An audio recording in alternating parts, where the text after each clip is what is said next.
Welcome, I'm Bill Wake. We're here working on a programming language called 10th that's an imitator of 4th, and our focus has been implementing the interpreter / compiler for it. So with the compiler, we believe what we've got so far is if you start defining a word, we define the header part of the entry for that word in the dictionary. And when you say to stop defining the word, we have the the epilogue, the little footer, calling out to the routine that handles the end of a routine, basically, a defined routine. And we're not doing anything in the middle. So we've basically created no ops. They start, they find no real lines to execute except the end, and they run that and it should be at the end. Now, we haven't quite seen that because yesterday we brought up the REPL, and all unit tests passed, but we have a test failing. The manual test in the REPL, the read eval print loop, is failing. It looks to be, well, it seems like it's reading an extra line. I'm not quite sure if that's really true because it doesn't print a second prompt. So I'm not sure where the issue is. But we're going to start there, fix that, and then do the rest of the compiler, which is take words that come in if you're in compile mode, look them up in the dictionary, and stick their link in the middle of the routine definition. All right. Okay, so yeah, first thing we're going to do, fix read problem. I'm a little suspicious around the read line because it's not doing a prompt, but let's make... Okay, everything's looking green. Good. Okay, and then make REPL. Okay, so we get a prompt. I'm just going to do the simplest thing we have, which is a word that puts a 1 on the stack, and try and hit return for that. Now, if it's trying to read, there should be a second line. I mean, a second 1 0 greater than prompt. And I don't know what's going on there. So something's wrong. I can't tell if this is being accepted as input or what's up. Okay, so we're going to debug it. REPL.out.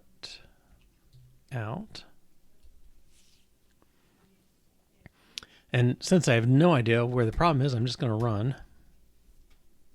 Okay, so that gets us where we saw it before. And now we'll enter the 1. Okay, and there's a change in read line. Yeah, I think my suspicions are around read line 2. Where are we? Yeah, here we are in read line. Okay, the other place was eval all. We have changed in the last week or so, but read line. Okay, and we're here, 3BCC. If I continue,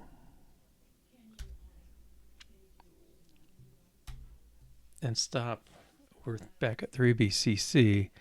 And then I don't remember how we show our frames.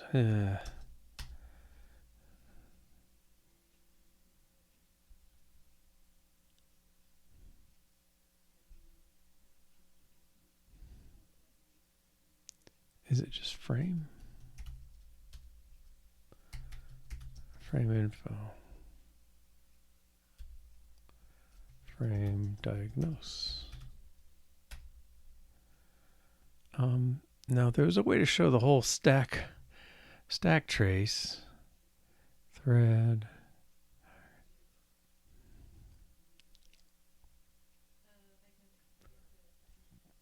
Process. I know we had something, not display. Well, I can go down, I guess.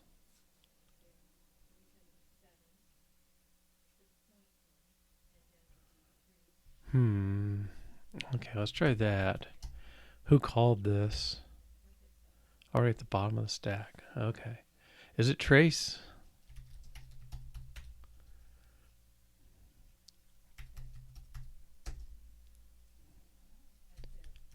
Dump.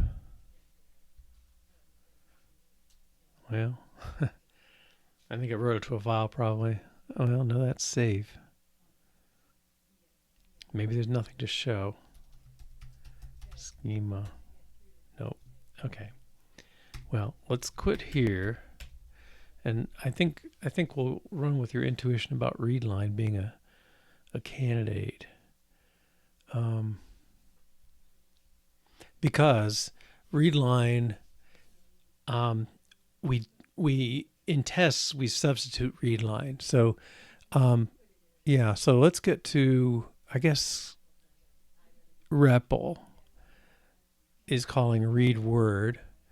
Read word is in, oh, well, okay, yeah. So here's load address readLine routine. So this readLine routine is a register that always points to the readLine we want to use.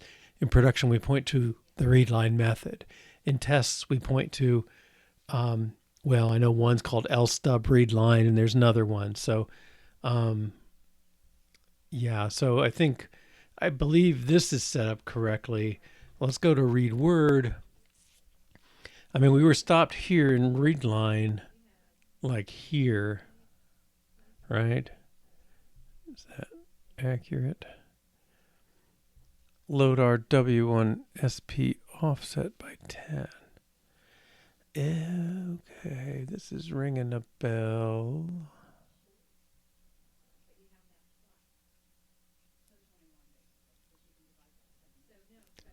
Load our W1 and store byte.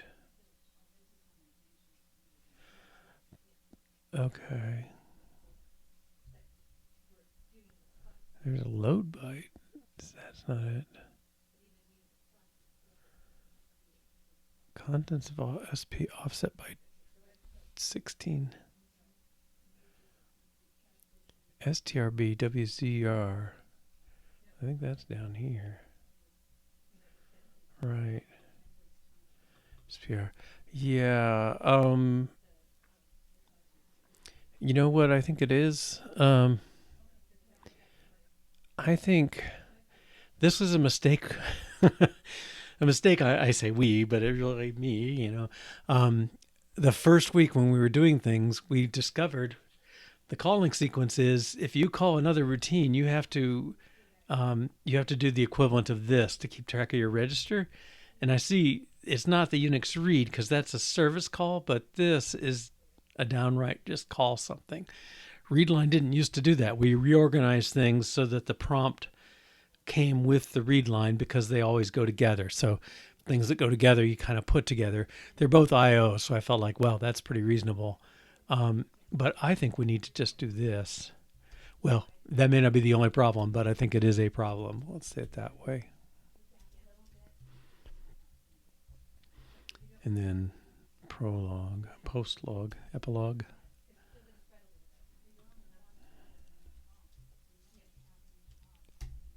Okay, so basically, I think what's happening is because we call another routine, that destroys the BL, destroys the link register. So when we come back from the print, I think we're messed up as to where we should return to. And I think we're returning maybe 2 down or something or somewhere, but we end up returning to the same place that's calling us, basically. It just doesn't end up going anywhere. Now, like I said, that may not be the whole problem, but it's a problem. All right, we'll make, and I guess the good news is we don't call readLine in our test, so the test should pass. Let's see, I saw one here. Read from new line only causes readLine. Yeah, we use a substitute, a stub for that, basically. All right, now make REPL 1. Okay, here we go. Cooking with gas. 1 dupe add. Okay, so we get 2 on the stack. Now we're going to try one of our definitions. XYZ is defined to be, let's make it dupe add. So it's kind of a 2x method. All right, so XYZ dupe add semicolon. I think what's going to happen is colon starts the header. XYZ gets consumed as part of that. Dupe gets called in compile mode. I don't know what we do with it there. We probably won't be running it. And then add gets called in compile mode. They may blow up, I don't know, but they should. If they don't, then the semicolon exits compile mode and writes the footer. And so I think we'll have a no op at that point, or else we'll blow up in the dupe add. And then if I call XYZ, we haven't tested this part to make sure those things get actually found, but we have tested dictionary lookups before, so I have some hope. But let's see what happens. Okay, there's the okay. So top of stack 2. It's printing out the stack for each one of those. Well, I don't like that, but we did accept that compromise. And then we're dying here. Okay, so I should run it again and not call it because we haven't established calling it to do anything. Actually, let's do this. Colon XYZ semicolon says define the XYZ method with nothing in it. And the semicolon says put in a return statement, basically. Okay, now this should not accomplish anything, but it shouldn't blow up. Okay, so stack's unchanged. And we've got that thing there. Now, if I reference that, we'd like it to look it up and then execute it and do nothing. Boom. Okay. So I think, well, it's a little disappointing it blows up when it searches for it, but hopefully we can make that work. All right. Now, I think that's sort of moving to the next step, but at this point, everything's green here. The REPL thing we wanted to check is working. Not enough stuff is, but we'll take it. So we make readLine use proper PROLOG EPILOG as it calls another routine. Okay, so if you're a leaf node, a leaf routine, you don't call anybody else, you don't have to do that push and pop. If you do call somebody else, or if you change it to call somebody else like we did, then you do need to make up for that. Okay. Now, I'm not sure the right place to go in on this. Well, okay, so I guess it's going to be in REPL is where the compiler stuff happens. So eval all. All right, so what happens is if you come into eval, you've read a word like colon. We check whether you're in compile mode. If you're in compile mode, we're going to execute this code.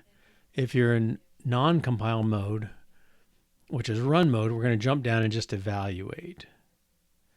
Okay, and eval does the lookup and then everything to return here.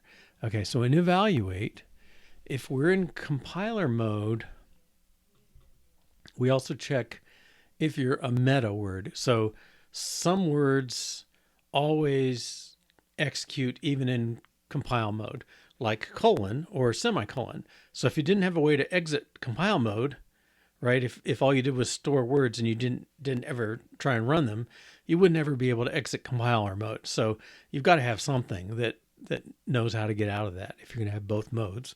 Okay, and so if you're meta, we branch around and just evaluate you no matter what.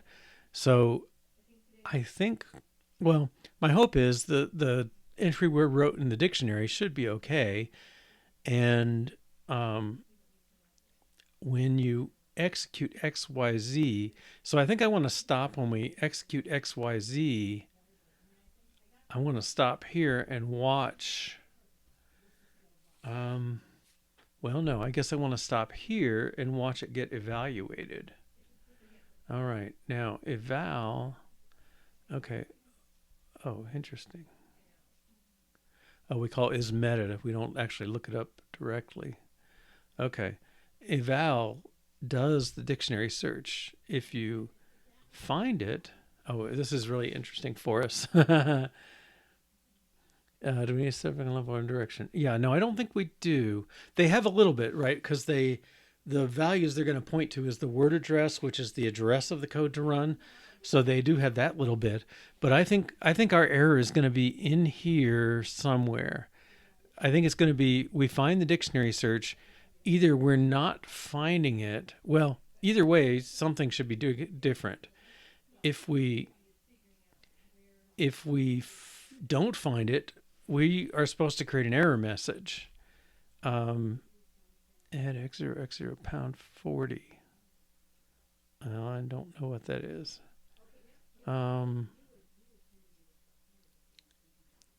We look up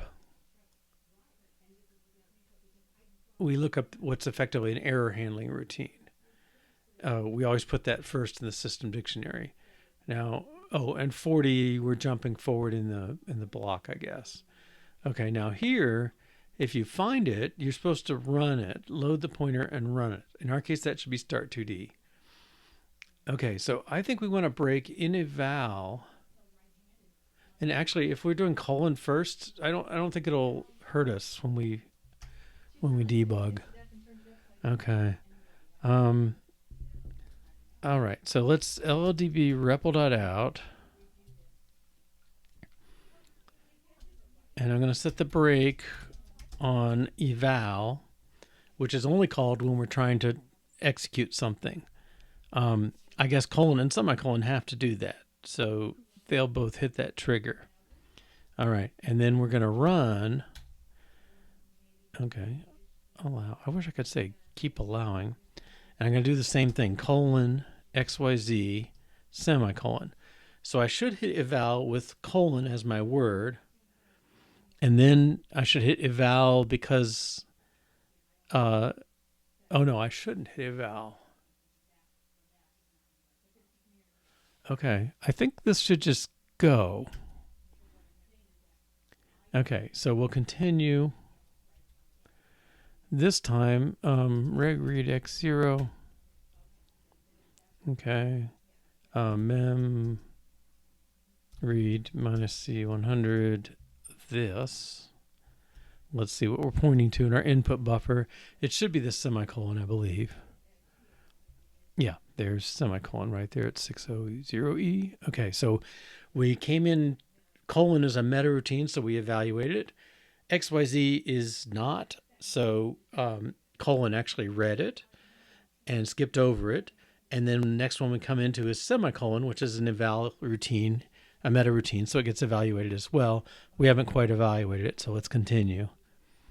Okay, so at this point we did colon XYZ semicolon. And now we're going to try and execute XYZ. It's certainly going to come into eval, or I hope so. I shouldn't use the word certainly in this context very often. Okay, I believe it's going to come into eval. Here we are. Let's go. Okay, well, we can see, so this PROLOG, let's skip over that. I'm going to skip over dictionary search. It's a routine, so I call N to do next statement. Okay, and we're back, and x0 should be, well, it should be 1, but I don't know if it is. Reg read x0. Okay, that's really odd. Well, no, it's not 0. Okay, that's a good thing. All right, so let's do mem read x minus c200 x0. We should see the word XYZ followed by a pointer to the dictionary, followed by a pointer to the string, followed by a pointer to the start2d routine. Now this may be the pointer to the word. Let's do this first. We'll look where it points to. Okay, so 103660 should be the previous dictionary entry. I'm more interested in this next one, mem read minus c200 ox ox 010000. They're backwards. 75 E0. Now is that halfway? 1, 2, 3, 4. 1, 2, 3, 4. Okay, E0 is the end. All right, so this should point back a few letters. 75E0 is more than I expected. But hopefully we see an XYZ there. Okay, well, that's very suspicious. 75E0 does not have XYZ, but it's further down. Okay. That is not good. Okay, 7630. Yeah, XYZ should be right in front of these three words. Oh, and where's our start 2D? Okay, so something's goofy. So XYZ is here. XY, yeah, 78797A is XYZ lowercase. All right. That should complete out this word, and then this should be the dictionary entry. This should be the previous dictionary entry, 6070. It probably is our predefined dictionary. Then 107618, 7618, that's pointing here, XYZ. Okay, so something about the dictionary is weird. I mean, we should have found it here at 7610. And I'm pretty sure that's not what we said, right? It's not 7610, it's 7620. Okay, I mean, this looks good. That's XYZ. That's the pointer to XYZ, 7618. This is the pointer to the previous stuff, and this should be the pointer to the start 2D routine. Mem read minus C. Oh, wait, 187618. 3C60 should be the routine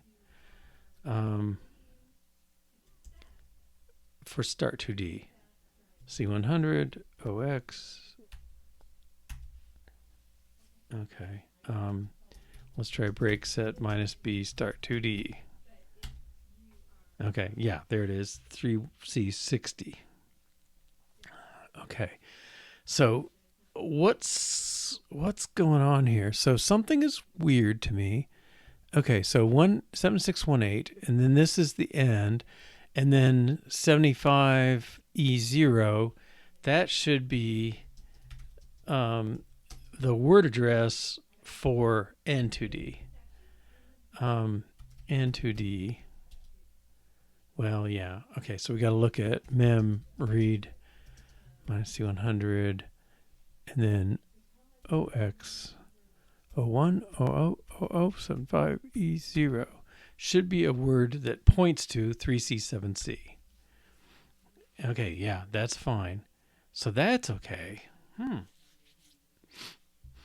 So we have to see where our pointer, 7620.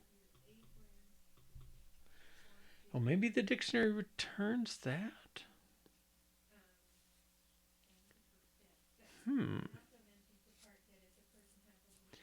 I honestly thought the dictionary was going to return the address of this being 7630.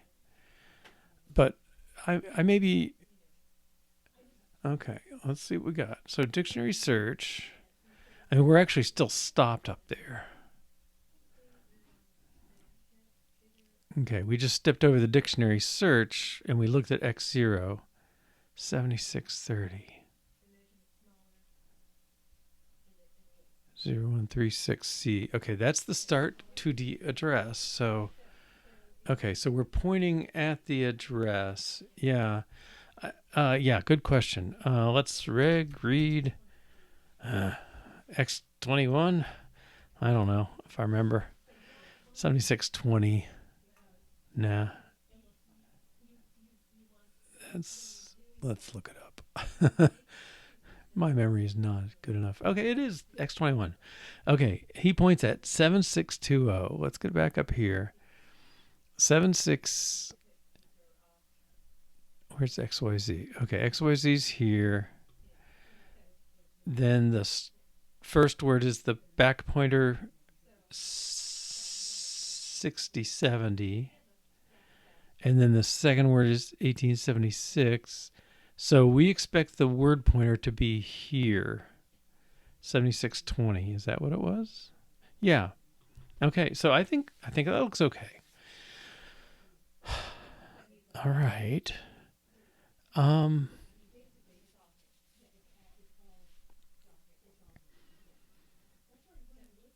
So, I mean, that kind of sounds like we're doing what I think we should be doing. Where's interpreter? Well, we'll be there in a moment. Where's REPL? Okay, so I guess this thing is coming back and saying, I got you an x0. So our x0 is 7630, which is the location of start 2D. We should check that. So actually this seems okay to me. All right, if I step, I'll get here and I should go down here and call it. Okay. Step. Okay. Branch not equal. I should take the branch to 3780. Good. All right. Read x0. All right. And that is the address. Well, let's do this carefully again. ISC100. This.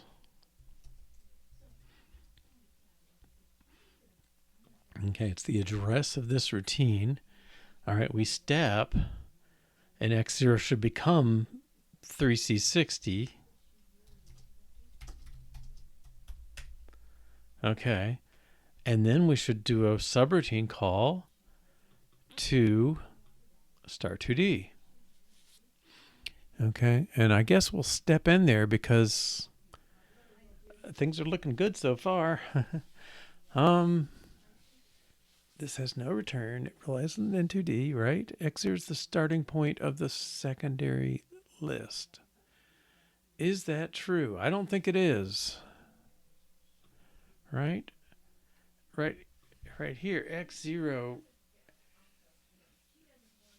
Well, it's still pointing to the word address is what we call it of the secondary, which is the first. The first cell is a pointer to the routine to run to interpret this thing. Whether that's a fatal flaw, no, we skip over that. Okay. Let's step. Okay, so I'm at the BLR, so I should be in start 2D. We did set a break there, so it should just stop. Okay, well, it would anyway, but we're in start 2D. Okay, first two are those prologue things. Step. All right. Now, okay, so we saved X20. We take X20 is X0, which is the address. Oh, this could be a problem. X0, 3C60.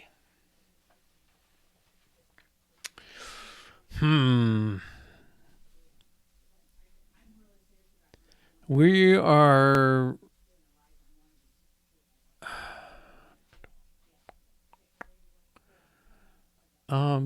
I think we're off. Because this is going to start us off in the middle of... Because right now VPC is... He should not... We're 1 to level 2 deep, I think. Right, so X0 is the pointer to the start 2D routine. But that's the actual routine address. It's not back here 7630. Really, we want the VPC to start here at 70, at 7638. Okay. And we're not at that level, so something's off. Now the bad news is that stuff we already tested, so that means something's off in our testing that this happened. All right. So, well, I think if I step, okay, read X0, REPL out, start 2D. What did I just step over? I thought I stepped over the add. Oh, X20. Okay, what's X20? X20 is virtual PC. Yeah, that thing is pointing off somewhere else.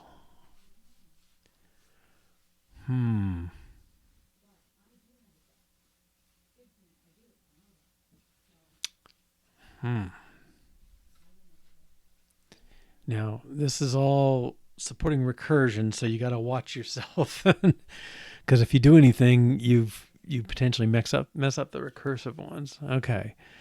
All right. So we're right at x0, x20. Read x20. I think it's going to be 3C68, and that's not going to be helpful. Okay, because that says we should start executing interpreter. Yeah, we're here, and we're not even gonna. It's not even gonna treat it as code. It's gonna say, "Oh, I assume this word is the pointer to the first word I'm gonna execute," and that's not good. Boy.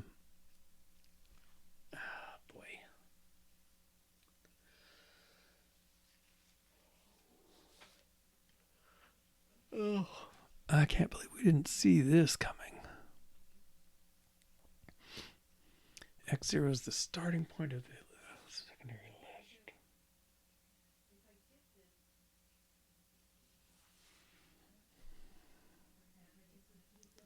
Starts the initial X0. Now we should have been calling start 2D. That part to me felt okay. REPL. Here, this call seems okay. I think the thing that's not found is X0.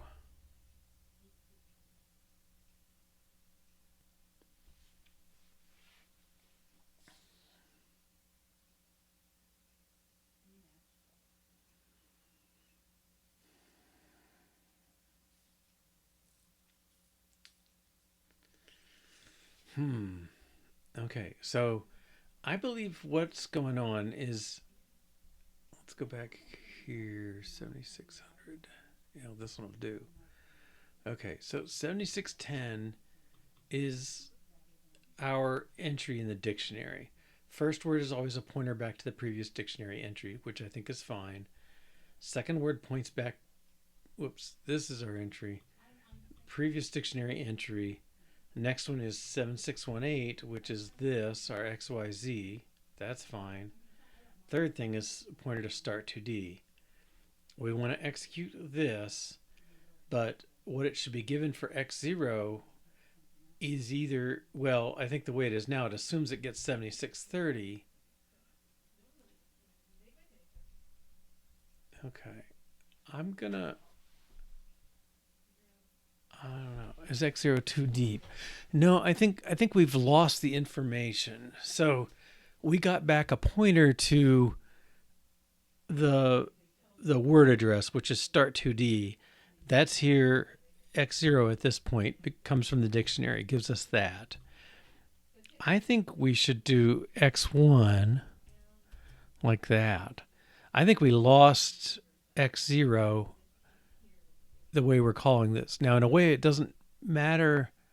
Like, do I use X0, X1? Doesn't matter in as far as calling the right thing. We're going to take whatever X0 points to and load the contents of that and then call it. So I think that should still get us to start 2D, but the difference is I didn't trash X0 in the process. So I'm thinking of this, well, I don't know. It's not a refactoring really. It should be no difference to it whether it calls X0 or X1, but I think it's gonna fix things. Yeah, X0 needs to point to the code. X0 cannot be pointing in the middle of some assembly language routine. It's got to be pointing to, well, I think the way we are, it's going to point here, 3C60 start 2D, 7630. And that's the thing that should get 8 added to it to get us to this routine. Okay. So quit. Now the question is, will this break everything? Okay, people don't mind.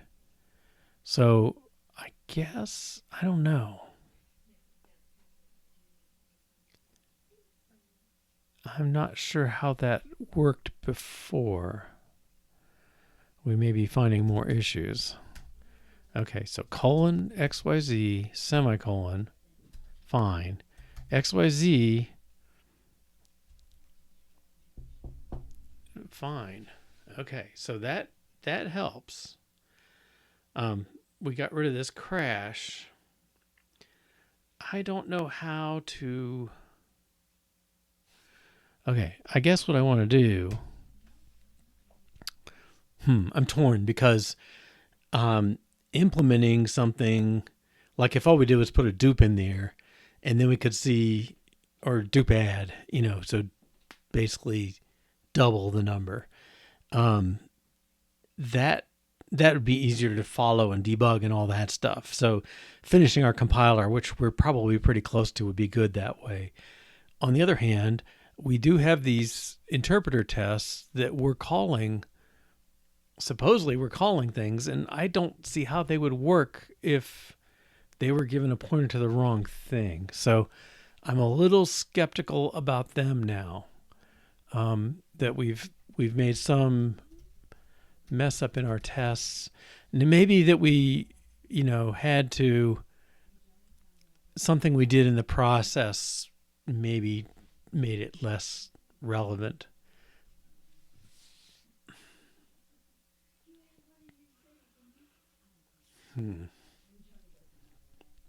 Okay, I don't think interpret empty would really, well, no, I guess it would be as much trouble as the other ones. X0 points to L empty, which is quads here that we filled in.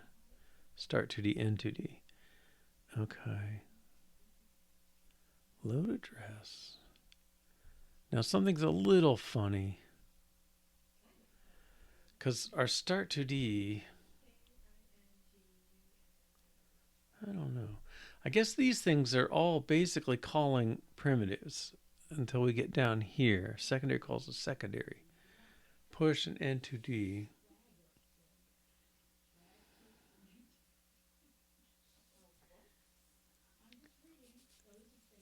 Okay. Well, it still works. That's good.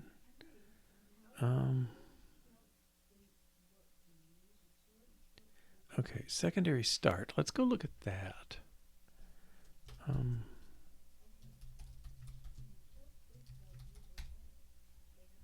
Macro. Okay, X0 points to the secondary but gets updated. X1 points to the dictionary, won't change. X2 is a temp. X3 points to the secondary and won't change. Okay, so to create a secondary, this is building the header. We point. Yeah. Is it? Secondary. Load address X0 is the secondary. That should be the code? Or secondary is where we're going to put it. Okay. Put in the start 2D label. Yeah, I think maybe we're not. I'm not sure. We did have a problem where the start 2D should point right at start 2D. And also, this will also tied into the problems we were having trying to load relocatable entries. Okay, so I think, well, let's see. Whoops. Get back here. All right, let's make sure everything's good. These all claim they're passing. Everything looks green. Okay, so ACP, make sure X0 points to word address when entering a secondary.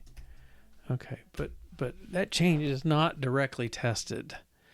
Apparently, our code doesn't care, so it makes me suspicious. But I don't have anything I can point to wrong. I didn't see anything. Doesn't mean there isn't.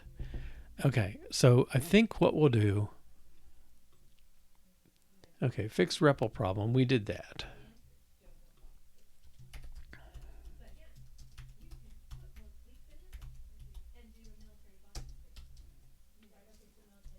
Okay. read line wrongly omitted procedure prologue epilogue. Okay, I think that's true. Write the body for secondaries. Okay, that's what we would like to do. Okay. So let's see. So we're in interpreter REPL. Okay. Yeah. So in REPL, if you go down here, you're evaluating. If you don't go there, you're here and you're in compile mode. Okay. And we got to jump to the compiler routine. And that's the guy that doesn't do anything yet. All right. So where's compile?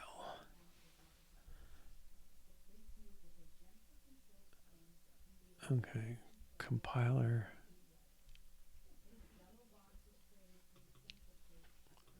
Let's find this.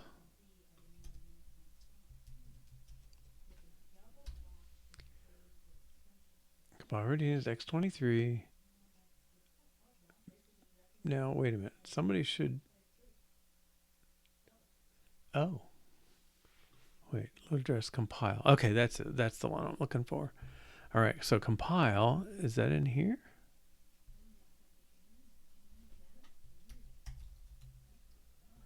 Compile. Compile. Oh, there it is. Okay. Yeah, that's our compiler. It does nothing. Okay. So let's see what it's given. X0 points to the word address. So not the first entry, not the second entry, but the third entry in that header. Let's go back to the header. So the word address is this one right here, is the pointer to the code you want to run. And in the case of a secondary, we always run start2d. Okay, so we want to make sure we're pointing here. And then if you're pointing here, then you ought to add 8. Now, that seems a little funny. Okay. Move X0 gets X28. What's X28? I think that's a temp. Right. Okay, let's uses X28 as a temp. Containing, pointing to the next word.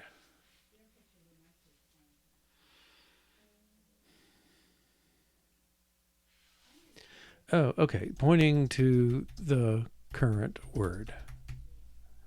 And this is really not next, but it's current. Okay, so X28 is pointing to the current word. We save it because we call other routines that might destroy it. So X28 is sitting here ready to go. We got it in X0, so it's the first parameter to the compiler routine is the name of the word. Okay. So I think what should happen is we're in compiler mode. We should look up the word in the dictionary. If it's not there, how does it add N2D? Does it use a register for that location? No, that's in our semicolon routine. That's in core, which is nice and short compared to colon. So it just looks up that address, and writes it to our secondary space. Okay, offset, or sorry, it writes to secondary space and then auto increments it. So it's storing X0 in N2D in that address. Okay, so yeah, that's not costing a register. We just hard coded the load address there. Okay, but let's see. So we gotta make sure where we're pointing. Interpreter, no, it was in REPL. Okay, compile routine. Well, it's in here somewhere. It's really short. Wait a minute. There it is. Okay, 81. All right. So yeah, we need to look up the word. If it's in the dictionary, we have the pointer that you're after, and we should we should return the word address. Okay, so just like up here in eval, we get the dictionary. We get, well, I'm sorry, if we find it, I guess we're going to have to look at this just to make sure. Oops. Dictionary.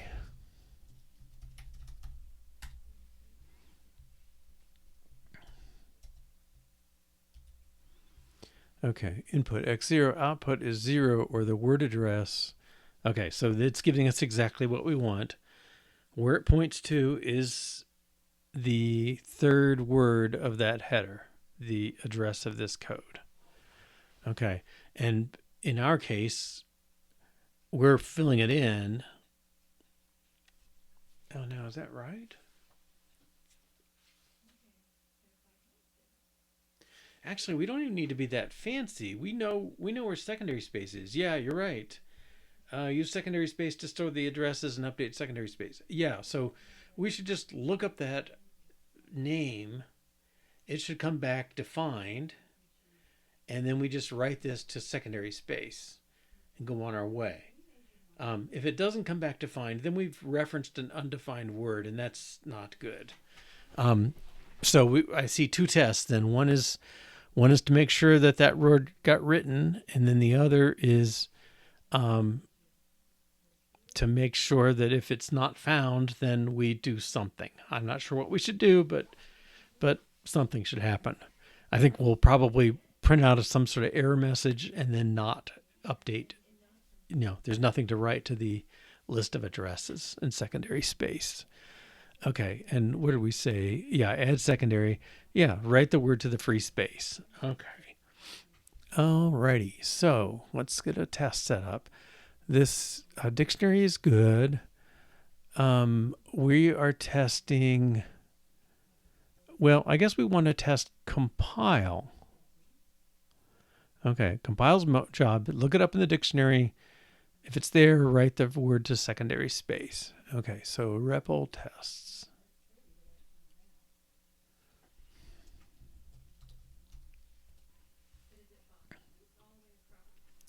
All right. And then as far as the header of things, eval all. Okay, let's make a compiler one. BL compile puts found word into secondary space.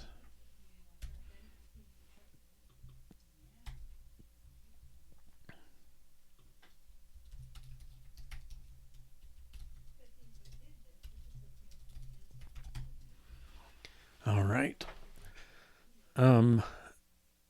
So we have to have a word in the dictionary. We guarantee. What do we guarantee?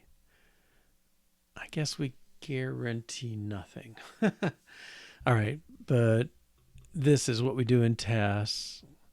Oh, well, we can do this kind of thing.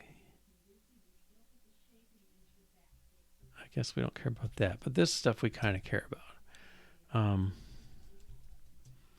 Secondary space, we're going to load something. I don't know if we can get by with that. L eval all.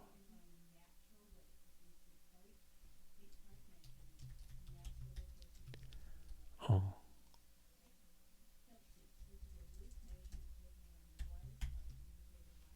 L eval all test space. L eval test. Okay, we got a couple of quads that we're okay to use this.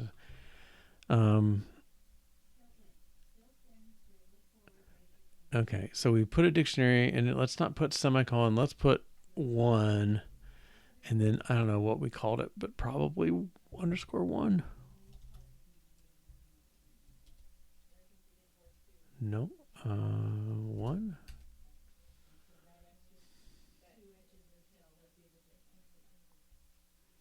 Well, we can find it where main. Oh, push one, you're right.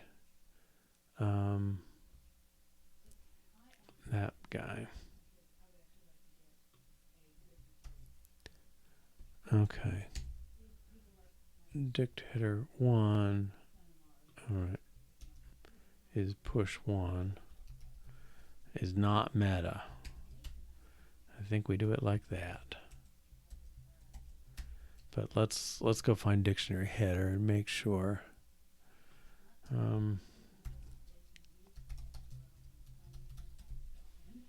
Dictionary macros. Yep.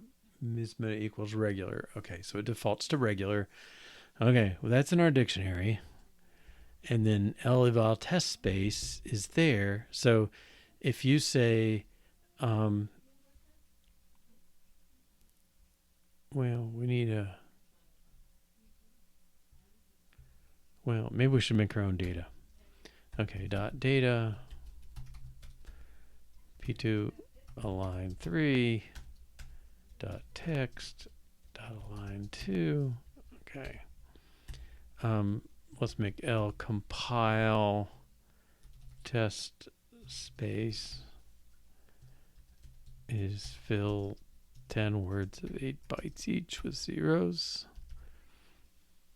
And then L compile word to find should be 1.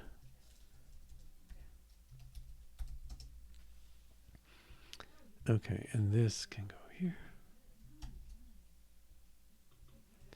Okay, so it should, secondary space should be pointing where it writes.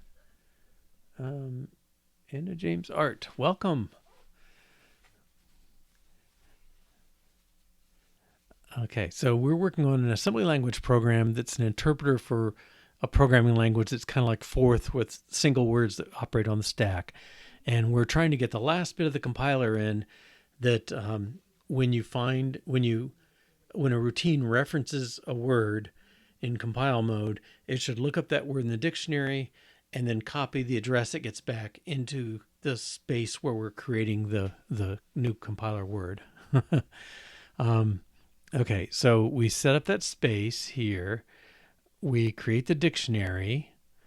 That should set up the dictionary pointer.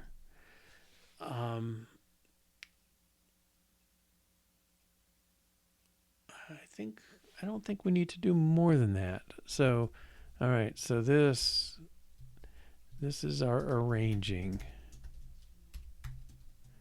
And then the act, we need to load X0 with our new word. Load address X0 is this.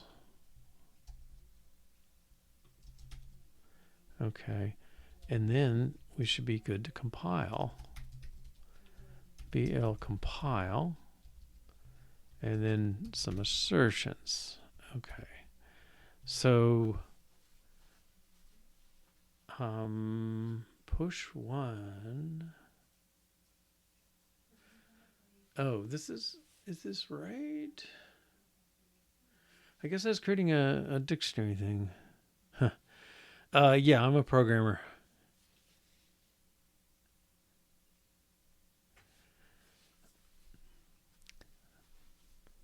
Most days trying anyway. All right. So I want to make sure that this, well, what am I making sure of? I guess I want to make sure that this word gets into the word I want. So I'm going to load that address again. Load address X0 from here. So if things were right, you should have looked up push 1 and got the word address for it.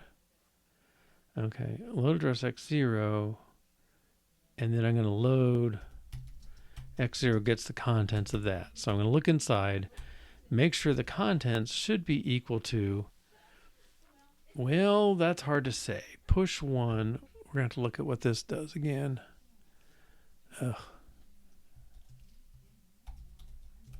Mac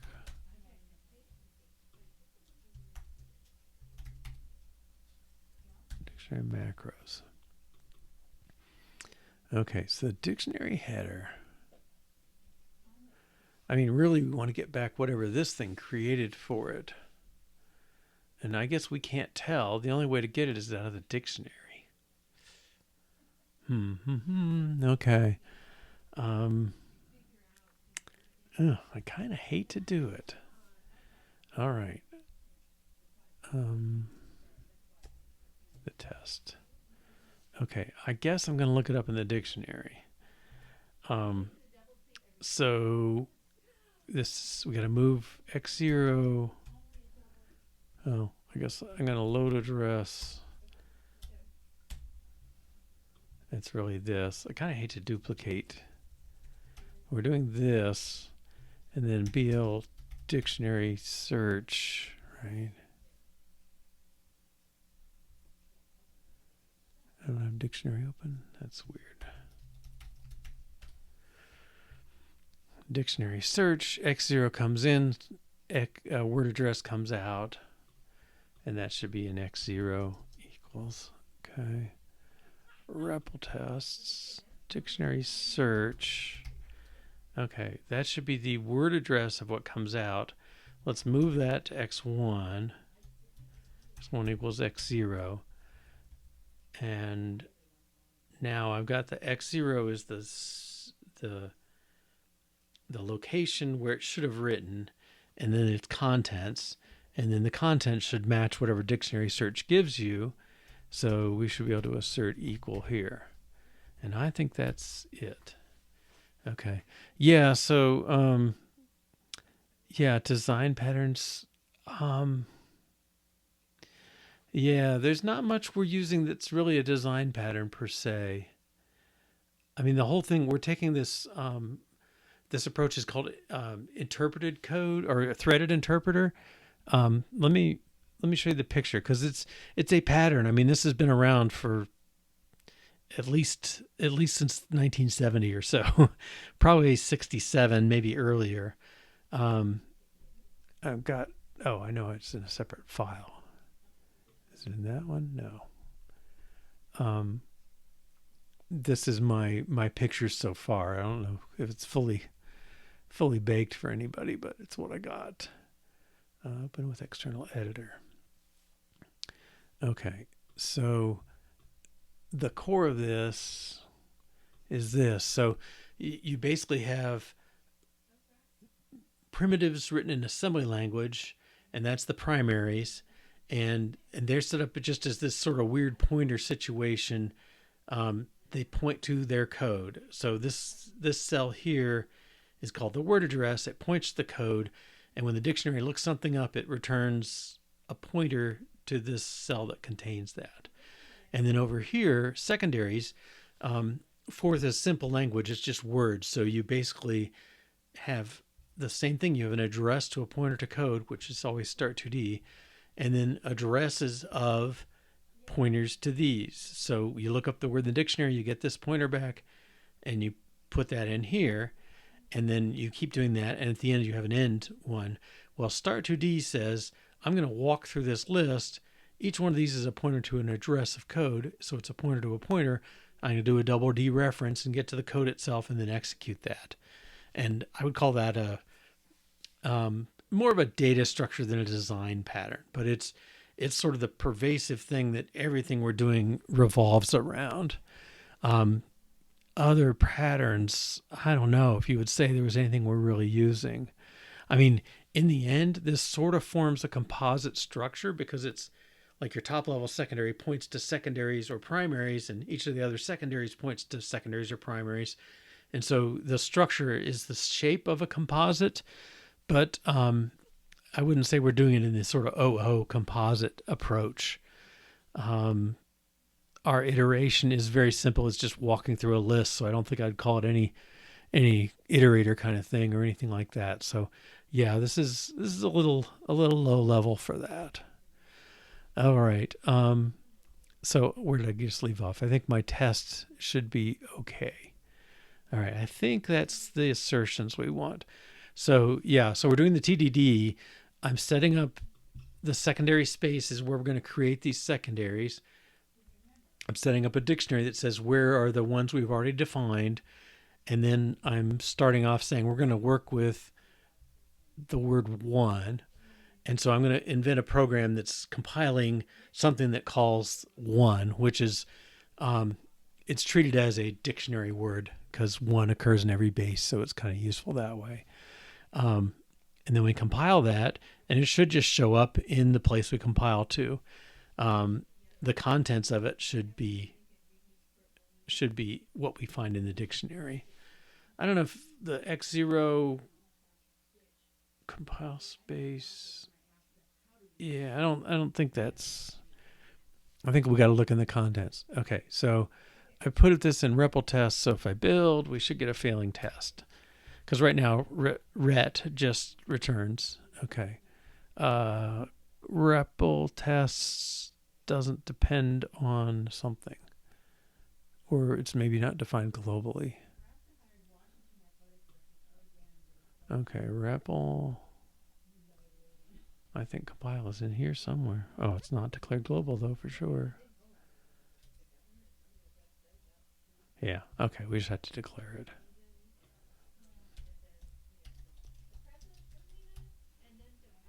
Compile, right?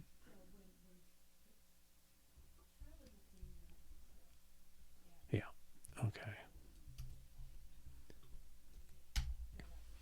All right, yeah, last one fails. Okay, so we should have this 43400 or whatever. It's a pointer.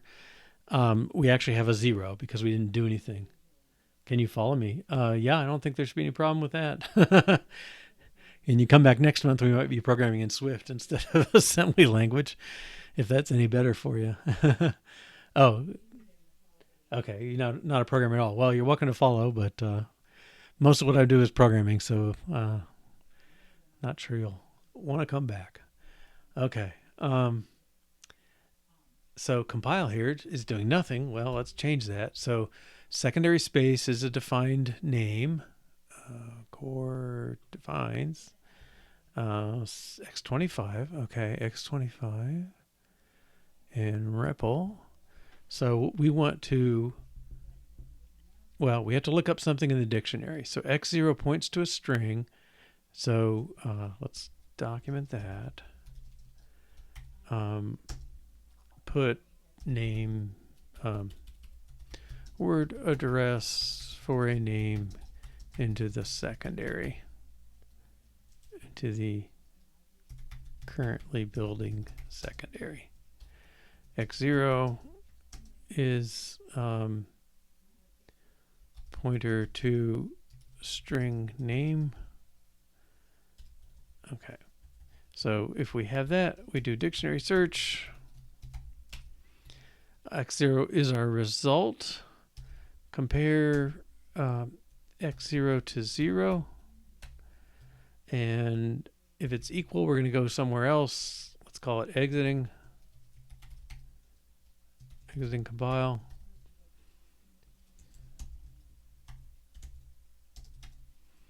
All right.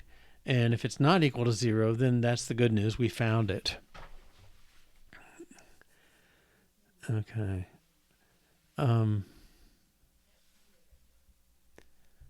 Let's see. So, let's see. So this needs to get secondary space. So the contents in X0 is the word address we want to put in our secondary space. So, let's do store X0 into secondary space and then increment it by 8. Okay, so put the item in and then fall through. All right, and I don't think anything else has to go on. This is pretty simplistic. Sweden. I'm in the U.S., North Carolina, East Coast. Well, mountains of the East Coast. All right, how about you?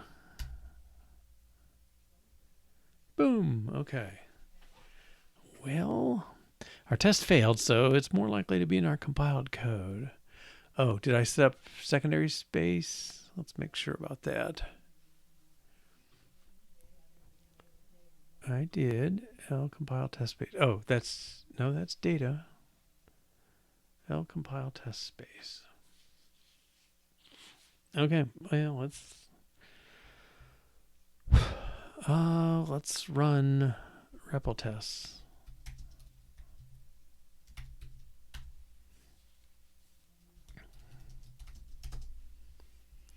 We'll get here first. Run. Oh, okay, cool. Excuse me. All right.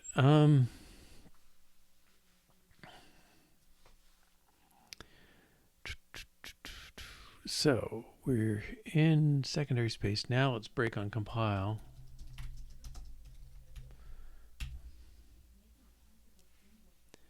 Okay, 3988, and I'm going to continue. Okay, so let's look at x0. Memory minus C100. This. Okay, this should point to the string 1. Good. 4170 is a 1.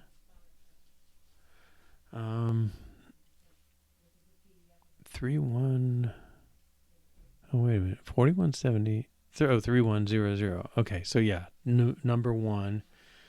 3 times 16 is 48 is 0. 49 is 1. Okay.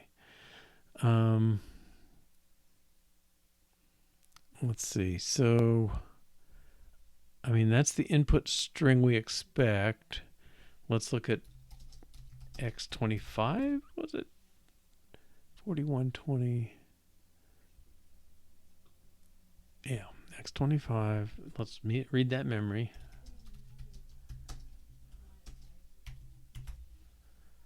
Oops.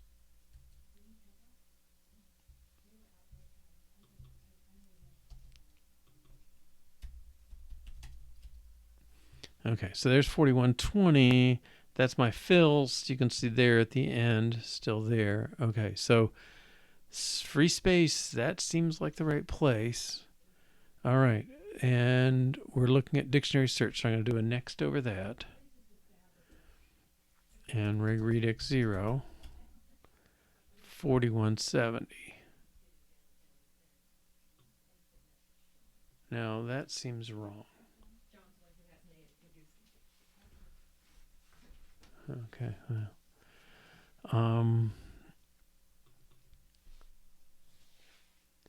So I just came back from dictionary.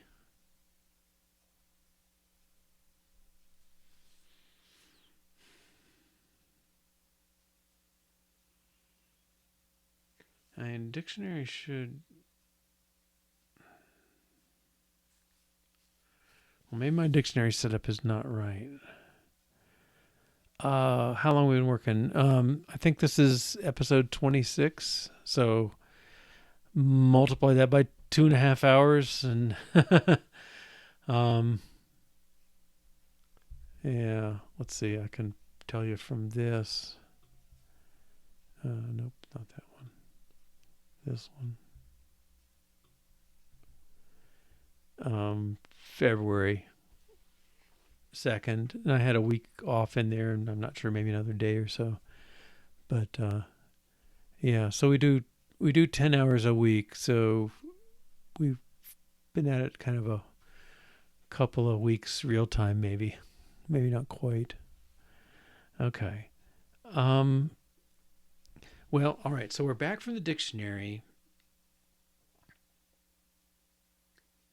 and we got 4170, which is pointing to the 1. That just doesn't seem right.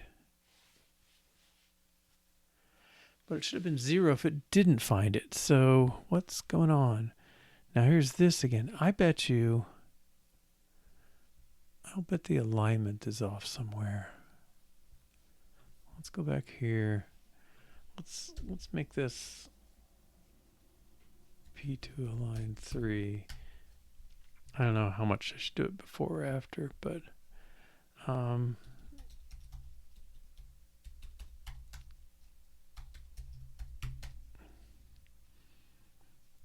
Okay, we're still blooping out. All right.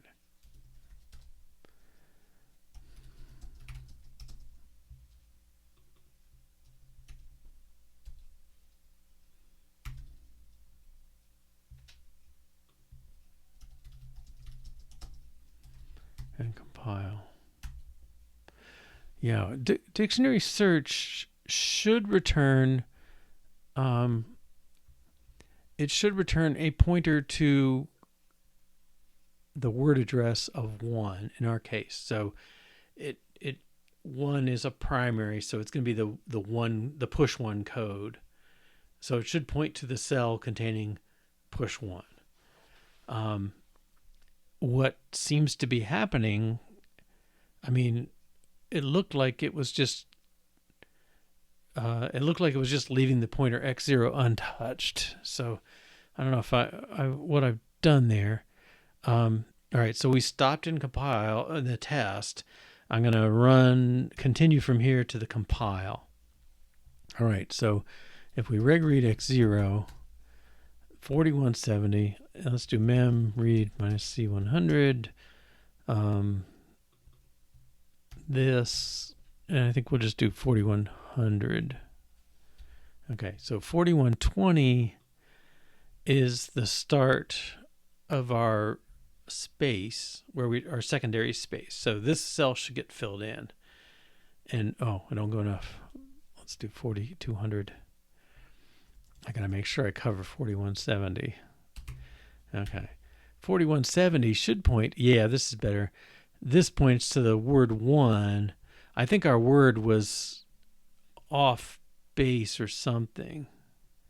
Actually, I think our dictionary is still off base. Maybe that's not the dictionary. Oh, maybe the dictionary is here. I bet it is. No, I don't know. Okay, well, okay. X0 points to 4170. That's the byte 1 followed by a 0. So that's the string we expect. And then now we're right here at dictionary search. I don't know if I have to go in there. Let's look at our dictionary pointer. Maybe we haven't set that up. Systemdix x21. Reg read x21. Mem read. Let's do this.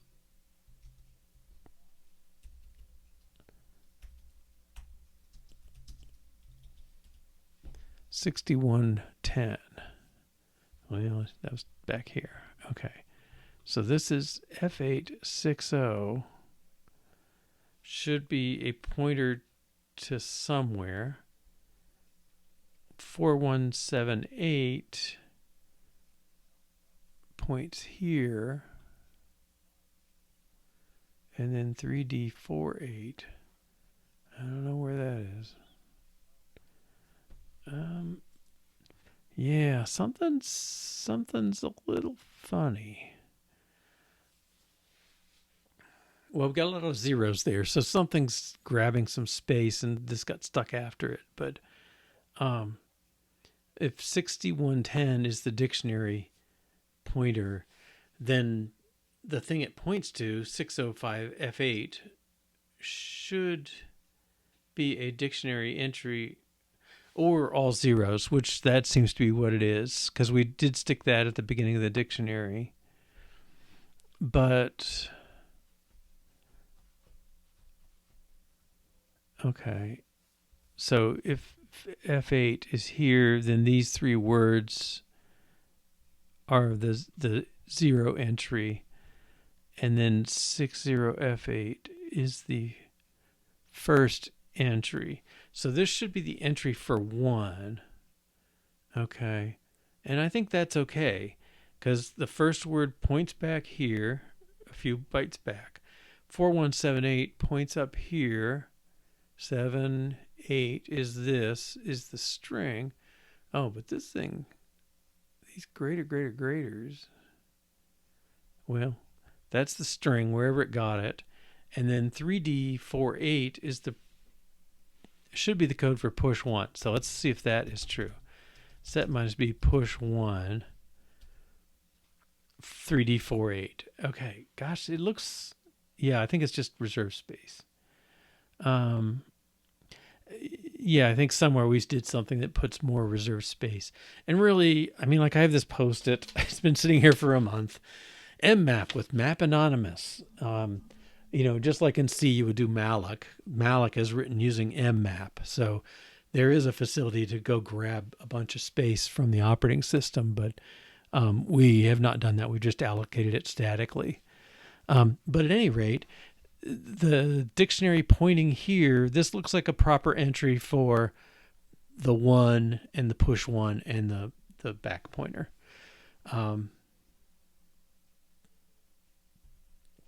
Let me look at dictionary. Closing some of these. Okay, dictionary.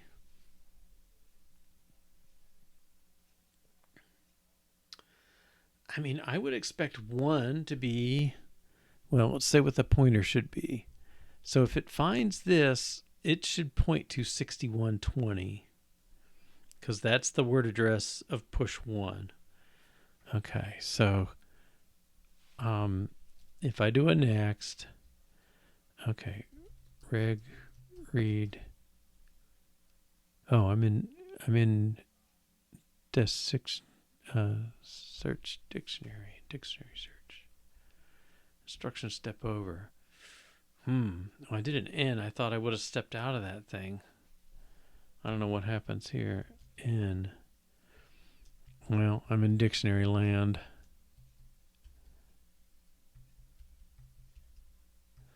And there is something that, well, I can skip over this.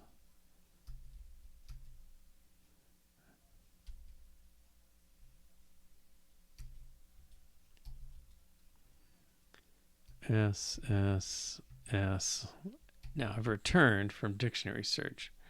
Okay, read x0, 6120. Okay, that's what I expect.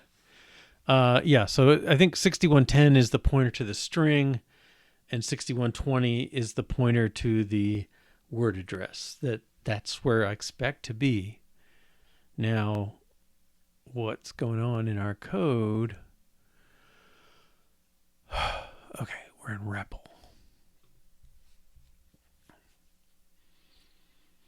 I mean, I expect to be here with x0 equal that. Okay.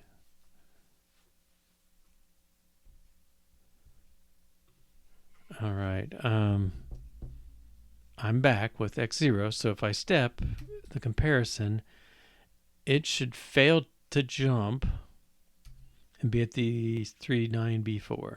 Okay. Now, let's see, x25. Okay, is 4120. All right. Let me track that number a little bit here. 4120. Okay, so that's where we should be writing, and then it should end up at x25 should end up at 4128, and x0 should still be 6120. Okay.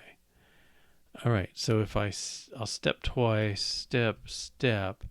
Okay. Now I'm back in compile. Oh, we screwed up our PROLOG again. We're back here at this compare.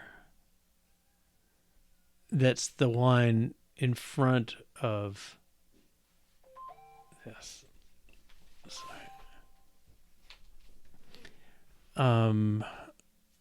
Yeah, because we're trying to be here.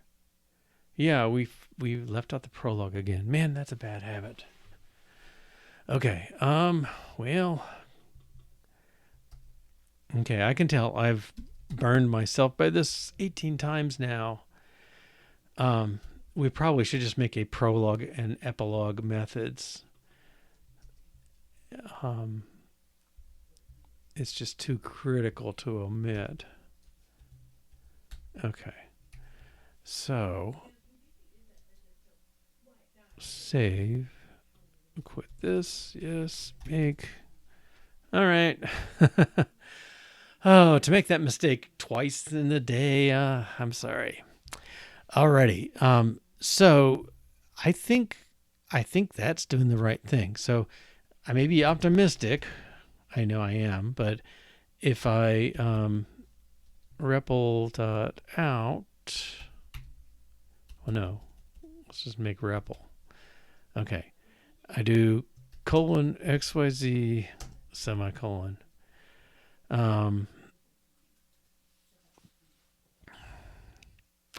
Okay, and then that defined it. Oh, let's do another one. Colon ABC dupe add semicolon. All right, now that should have created a word that will duplicate what's on the stack. So if I do 1 ABC ABC, I should get 1, 2, 4 on the stack.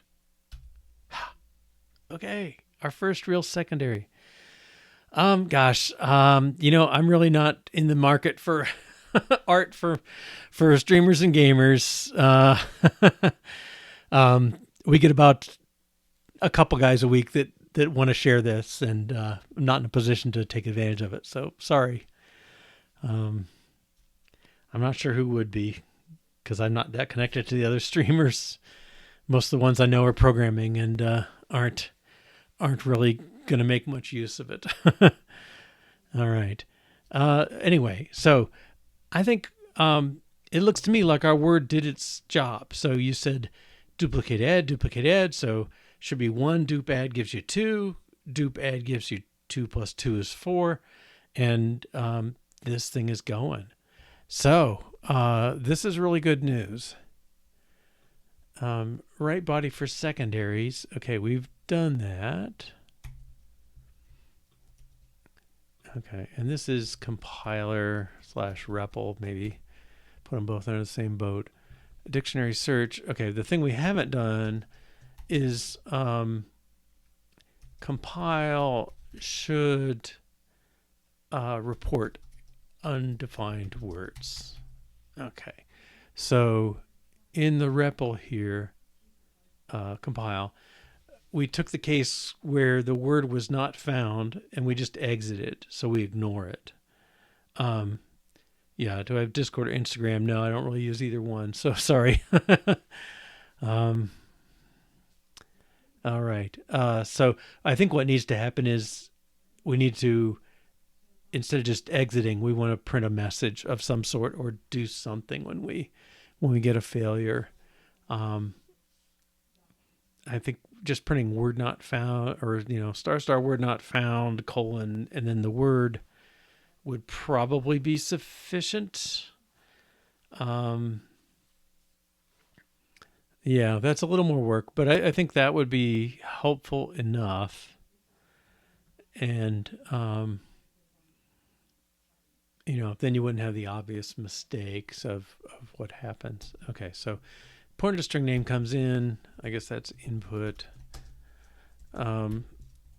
Uses, well, x0 is temp, and then output, well,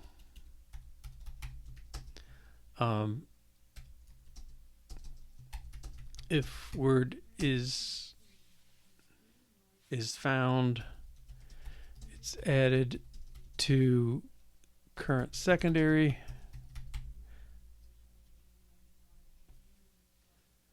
At least for me, I'll pass on the look, but thanks anyway. If else, print an error message. Okay, that's our goal. Okay. Well, I think given the time, let's make this our break, and we'll come back, add that second test, and make sure what happens if the word isn't found. So if I do colon XYZ and I say it's ABC, and we haven't defined ABC, then we should get this error message. Okay. Compile writes error message if not found. All right. So we'll take 3 or 4 minutes and come back and get this error message in. And then I think we're kind of in a position to do whatever cleanup we choose to do. Okay, so actually this was kind of part of that. All right, I'll see you in a few minutes, 3 or 4.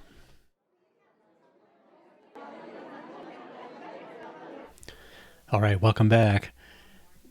So let's get compiled handling this. And we'll do a test. I think the test, we don't need a dictionary since we're going to not find it. We don't really need this because it's not going to write to it. This we'll need. Well, let's make a word to not find.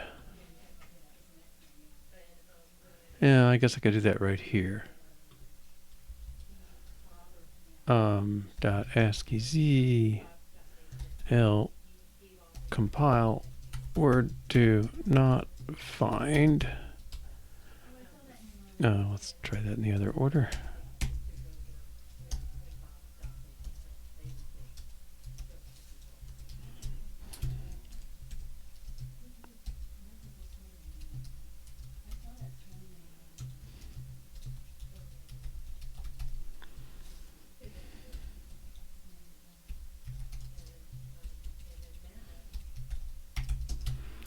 Line 2. Okay. Yeah, I'm not sure what to do to detect these artists sooner because I get, I don't know, 5 to 10 to 15 calls a week about website graphic design, and we've had one not quite every day, but quite a lot lately, and they're not here for what we're doing. If I knew it sooner, I'd be happier. Okay. All right. So this is word to not find. And we're going to compile. All right. So I guess this is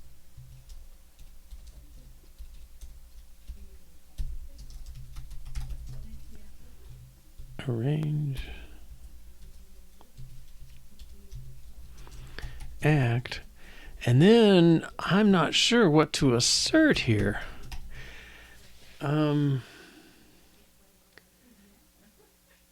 A dictionary search returns a 0, so kind of a null pointer. But well, we had one other place we put a message out.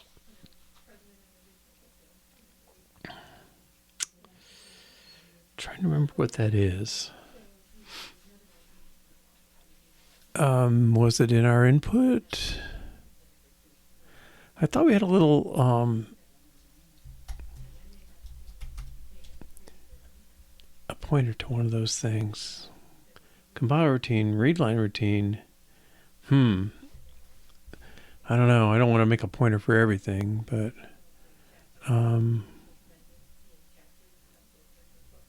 input. Well, I should just look for print, right? That's probably how it's done. Oops.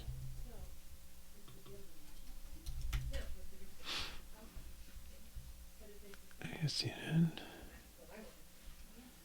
unit. C like defines it. Core. Oh, new line. Okay. Print an error message.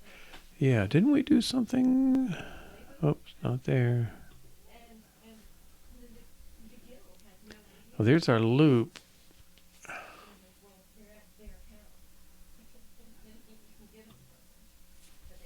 Word not found error. Oh, X22.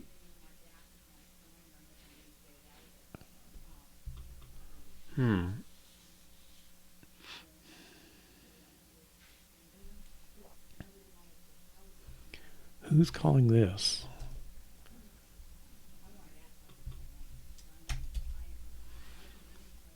Main. Oh, right. Yeah, that's our error there.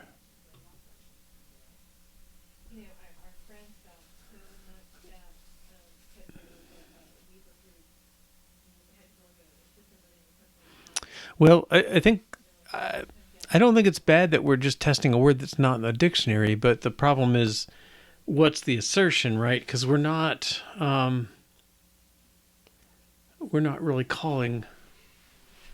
Well, word not found error is going to just print a message, which is fine.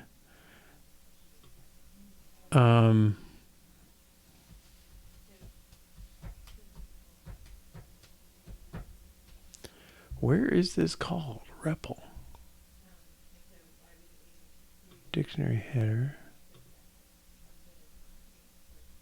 Wait a minute. You got to have the same problem when you run, right? So let's find REPL.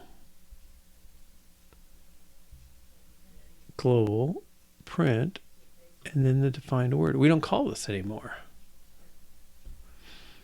Okay, so something should have happened in eval, right? Yeah.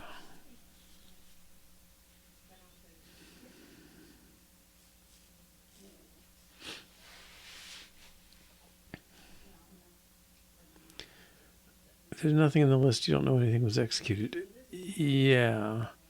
Well, I think I trust dictionary search to give me back the 0 if it finds it, if it fails to find it, I should say. So I don't think that's so bad. I think somehow we have to, we need to put this word not found error, X0 system dictionary. Right. We need to somehow call this. Add X0. Oh, that's what we do. We sort of stuff in.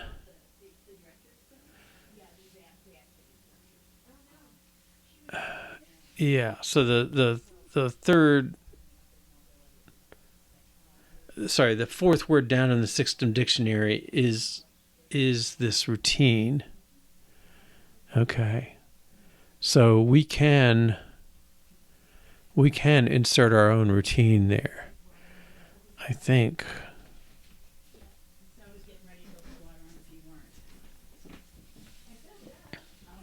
Now they do this and then execute it. That seems a little clever.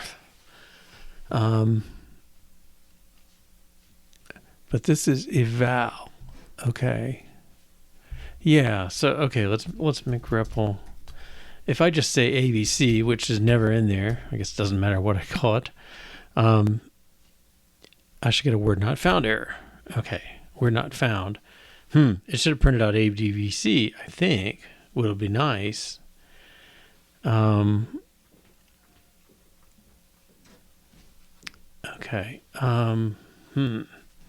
So X0 is pointer to code.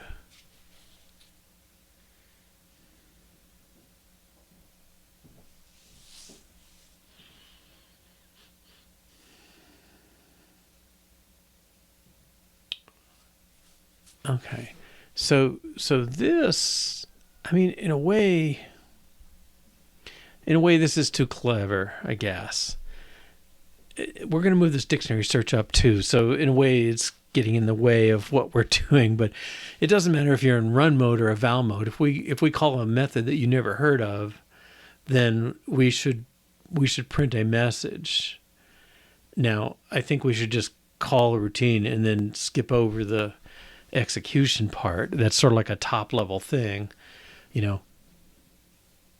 find the word. If you're in execution mode, if you find it and you're in execution mode, do this. If you're in run mode, do that. Otherwise, if you don't find it, then print out a message that lets them go on their way.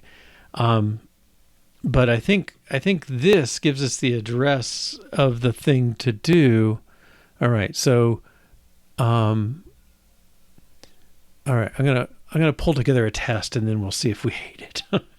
How's that for a theory? Okay, I'll make this a data segment dot p2 align 3, and we'll do that again because I'm going to put more stuff in there.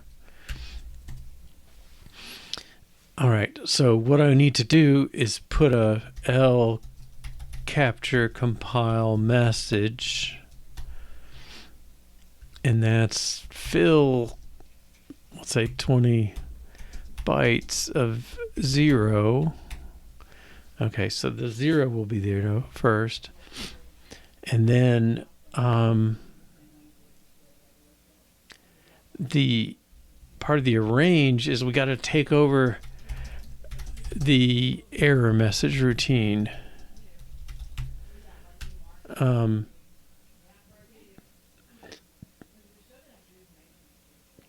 X0 contain the address to the word not found code. I think where it's contained is, where is that? Eval. Yeah, here. So here it basically is trying to figure out what to call, and if it can't find it in the dictionary, it says, well, let's just call word not found, which is system dictionary plus 40 is that method, is the pointer to that method. It's all a little convoluted, is my complaint. And it's also hard to override. Because what I want to do is I want to put in my own handling routine that just says copy the stuff to here. You know, you got some message to print, well, copy it here instead of printing it. Because I want to know that it put out a message. So, I don't know the right way to do this in the current scheme. Yeah, no, it's not. I mean, there might be a world where that would be the way to go, but it's not what we did. But the problem is, like, how do we get the compiler to know? And the approach we've had so far is when we need to substitute these routines, we just keep them in registers. But like this is pretty hard to justify as a register. But what isn't so hard to justify? Okay, I would say let's find. Well, it was in REPL. Okay, so system dictionary, this is a consequence of main. Yeah, this tells you how tangled it's become. We stick this thing here, okay, and word not found error.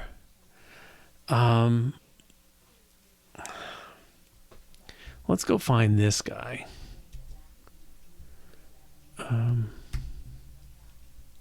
I want to create a new way to do this, and I'll put it here. Okay. Yeah, that's all fine, but let's put it in here. Well, I'm going to put this in data as well. I don't know if it matters. All line 3. All right, now this one matters. I'm going to make global error handler is a label, and it's a quad. Okay. And what I would like to happen is global error handler points to the routine you want to deal with your stuff. Okay. So I'm going to make that our setup, and then we'll make the other guy work the same way. It may get mutilated at some point. But so part of my setup is I want to say load address L compile word not defined. Let's do this before that.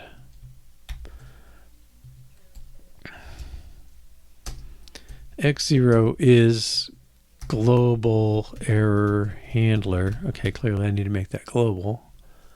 Back in input. Oh, it's in REPL. Well, let's leave it there for now, but maybe it'd be better off in input. Okay. I guess it's right above here.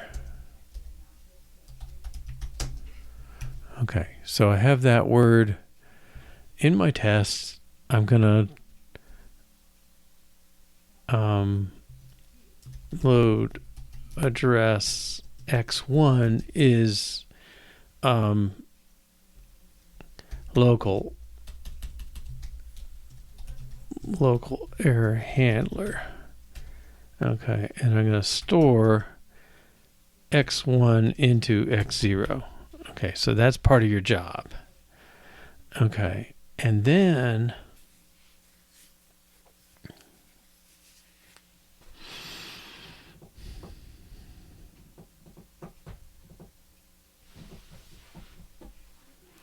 all right, I'm gonna push through. As I change this, it's like, oh, maybe it should do this and not do that, and everything else. All right, but what we've done is we've written a function called local error handler. Is now what that thing will call. Okay, so, and that I want to say x0 is the word you didn't find. Okay, and I'm just gonna I'm going to do a string. Well, okay, x0 is the word to start. Load address x1 is L capture compile message. And x0 equals word not found. Okay. And I'm going to put that in. All right, load address x1, x compile message. Okay, BL string copy z, which means I can't forget to do this. All right, I got to write this down too.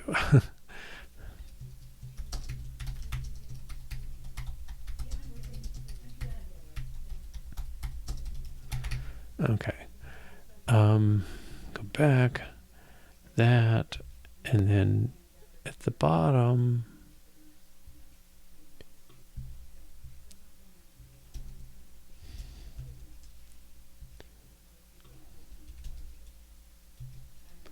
return before that, when you do loader, I think. Double check it here. Okay. I don't know if it's a good idea or not, but I think if I had the macro, I for whatever reason I just can't remember it consistently. LDRSP 16. I think that's what I just did. LDR. Yeah. Okay. Yeah. I don't trust myself to remember it correctly, I guess. Okay. Yeah. So at this point, I think I've captured the message here. Well, let's see. So L capture compile message is where I'm putting it. That's the target. X0 is the word not found. We'll copy the error word there. Okay. I think there's a better way to do this, really, but this gets me enough. My assumption is the compiler will run, it'll basically do this. No, it'll do this, load that cell. It'll do a double indirect kind of thing on it. Okay. And then call this routine. In this case, call this routine. All right. So what I expect to find is, well, I guess I'm going to load address x0 is L capture compile message. So I'm going to look at that string. X1 is L capture expected message. Okay. And then BL assert equal strings.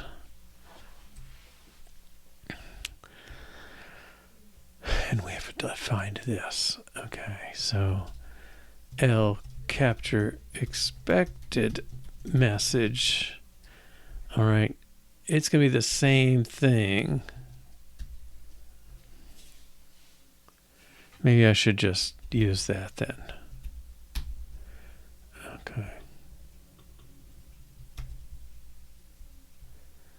Okay, so if you don't find the word, I haven't worried about the message yet. I will later. I should find the word was written by my error capture routine into capture compile message, and that should be the same as the word I was searching for originally.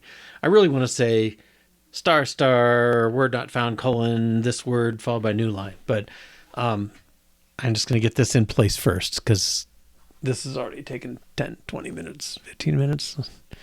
All right, so this test should fail, but hopefully gracefully. Yeah. Capture compile message. 263. Capture compile message.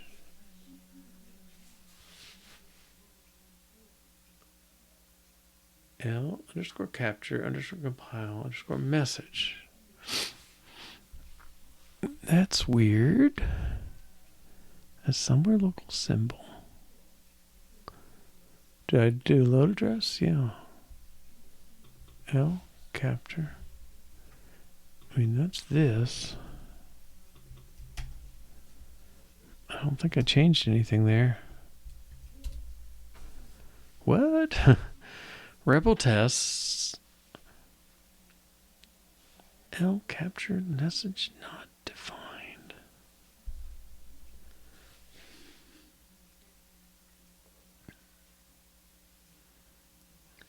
Well, what's the difference of that one versus this one? They're both in the data segment. Let's hide this one a moment, see if it just fails on the later line and it was just stopping at the first error. Yeah, oh no. 263. Wait a minute. What are we on? REPL tests .o.post.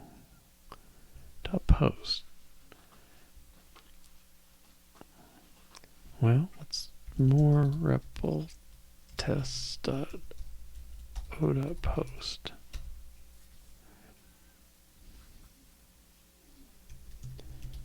Can I do this and more? Yeah. Okay, well, it's probably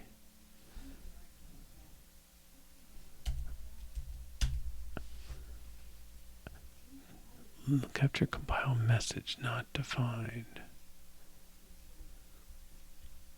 Capture compile.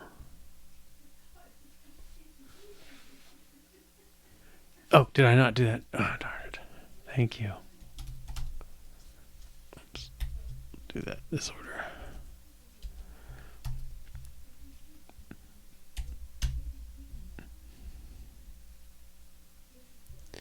Data. That's data. That's text, line 2. Capture compile message. Now, I don't know what 263 really is. Let's do this one more time. VI REPL test *post.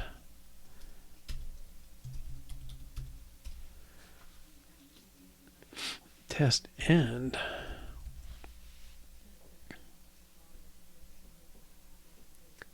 What? Capture compile message. I don't know if I may have. Let's take this. This test is in text.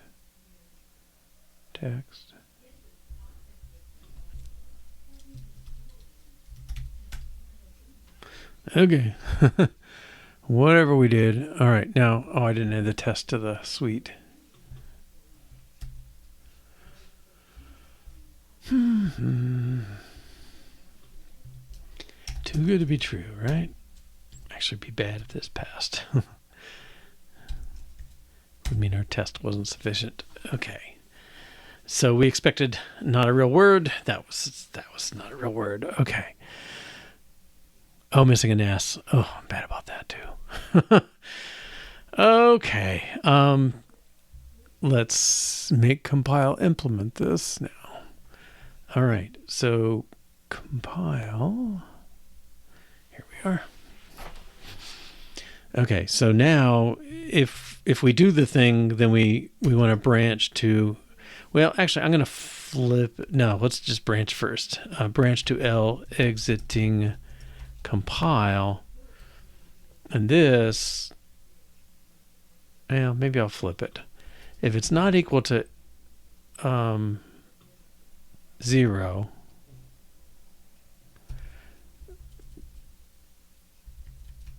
well, yeah, let's do that. I'm going to change this to L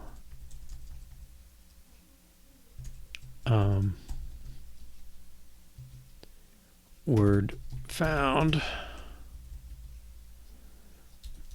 L word found here does this and then exits.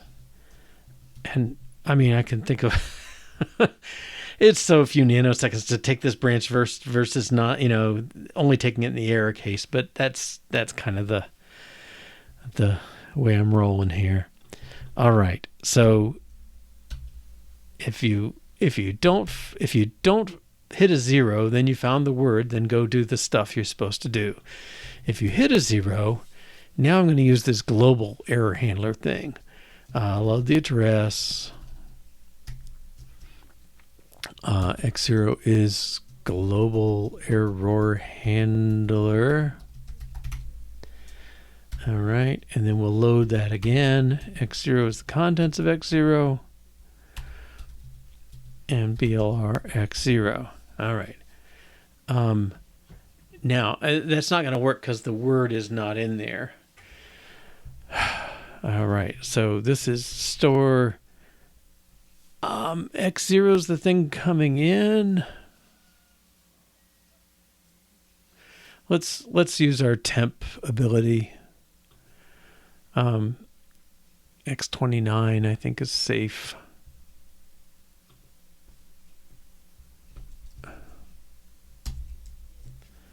Store X29 in SP plus 8. And then at the end, we have to load our X29 from SP plus 8. Make sure I did this right. SP plus 8 inside, and then SP plus 8 inside. Okay, that's a little weird. But SP plus 8 inside, SP plus 8 inside. Okay. Now we got X29. Let's save X29 equals X0. Okay, so X29 is in the range that you don't have to do any, it will be saved automatically because these methods will save it before they won't change it. Or it's their responsibility to not change it. Okay, so now we have X0 in the dictionary search. All right, let's load X1, X1, X1, X1. Okay, and move X0 gets X29. All right, so we're keeping the word pointer around. The X0 comes into this method as the word to find, the string of the word to find. We'll save it in X29, call search. If we don't find the word, we're going to bring the word back to X0, and then the global error handler will have it in, well, whatever our error handler is, it'll have it in X0. Okay. And this, we should have set up global error handler in our test. Last test. Okay. Global error handler, we wrote in local error handler. So this code should get called. Well, let's see how good we're doing here. Make. All right. Compiler writes error message if not found. Okay. That works in tests, but we haven't configured it in production. And I'm only manually testing this stuff. So maybe bad of me. I don't know. But okay, so where's global error handler? Is in REPL right now. Okay. This thing. All right, and it's in the data space. Oh, I forgot my text again. Okay. Well, this would be fine. No, that's not fine.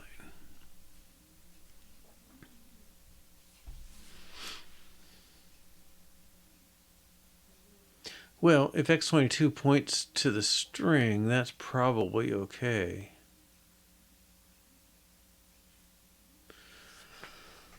Ish. Is that the constraint that this thing maintains? Because then we don't need to save x29 off. We're refactoring here. If what do we call it? Word pointer equals that, then we can just move that into x0. Okay. Load address, compile word define.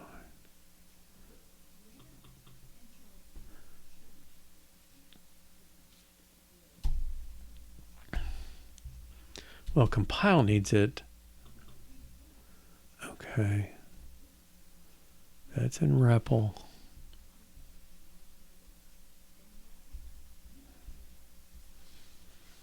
Okay, now this x29. Well, okay, that shouldn't change anything. I haven't installed my main. One of the things you'll have to do is configure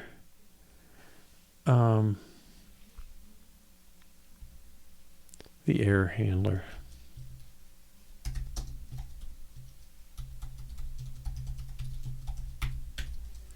Okay, so let's put that down here.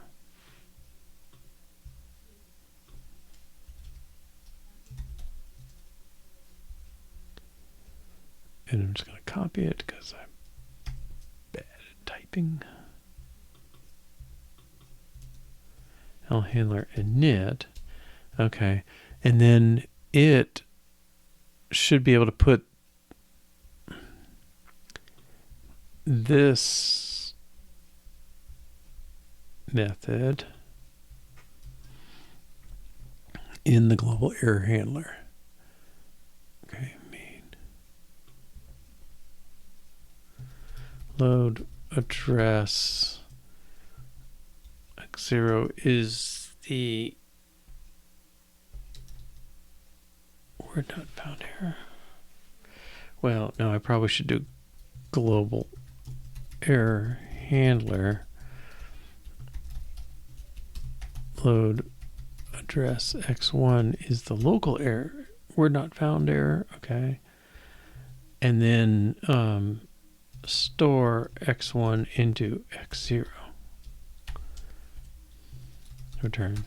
Calls nothing, so it's okay. All right, so now I'll do a make.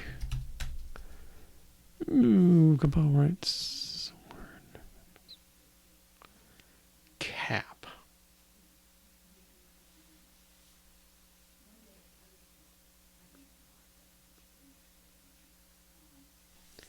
Something went weird. I didn't think any of that would affect REPL test. Okay, except did we just change compile? I don't remember.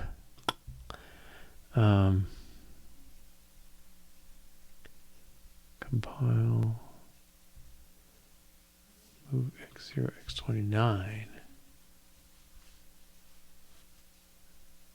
x29 gets x0.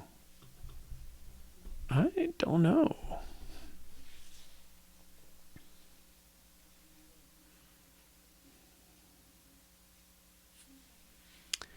We do have the word cap in our test somewhere. Probably in this file. Yeah, there's missing word.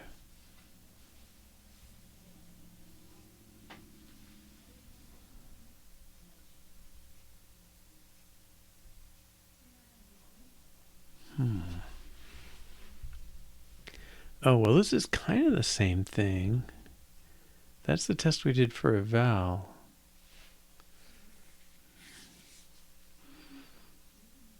And that's cap. So this test used it. Syntax error for written toned word. Well, that was back there. All right. Oh, I think I omitted my ACP to check in. All right.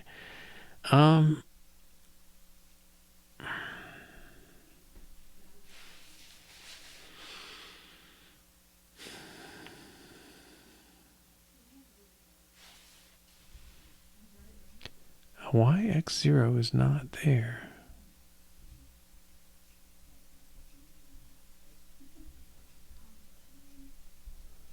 Okay, so we should call, well, I'm going to run it. That's the best way to get LLDB REPL test.out.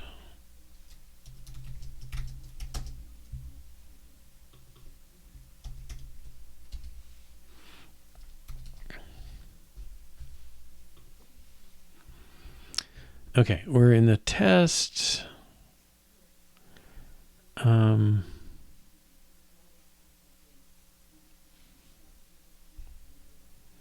I guess I want to break in here. Oh, I can't. Ugh. All right. Let's step, next, step. All right. Address px0x1. All right, so we'll get the global error handler. We'll get the local error handler. We'll store it. Okay. Reg read x0, reg read x1, mem read minus c100. This should contain that. 4260. Compile 3884. It's the other way around.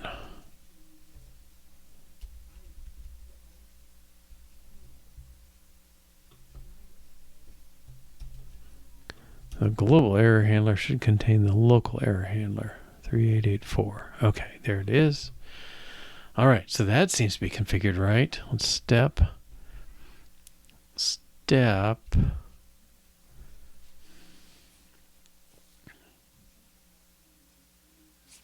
I guess I'm going to step into compile. All right, we'll skip. X29 gets X0. So reg read X0. Mem read X minus C100. Can't say X0. I got to type. Okay. Not a real word. Good. That's the word we'd expect. Okay. Now I'll do a step and a next. Reg read X0. Okay, so the word is not found. Okay, so if it's not equal to 0, we skip, but we're going to just keep going. Keep going to move. Okay. X0 gets X29. X29 was 4180, which was back here, not a real word. Good. Okay. Okay, we skip the move. We load the global error handler. We read through it. And let's step into, well, let's see what X1 is. Compile found word in secondary space. So I think that's our local error handler. Let's step. Okay, so now string P. Wait, compile puts found word.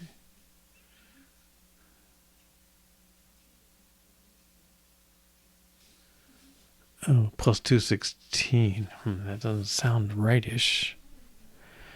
X0 gets X22. Oh, well, there's our problem. Okay, yeah, let's see what X22 is. That's going to be cap. Mem read minus C100. So X22 is not pointing to the right word for us. All right. In here, this is a problem. Okay, so this is really is X0.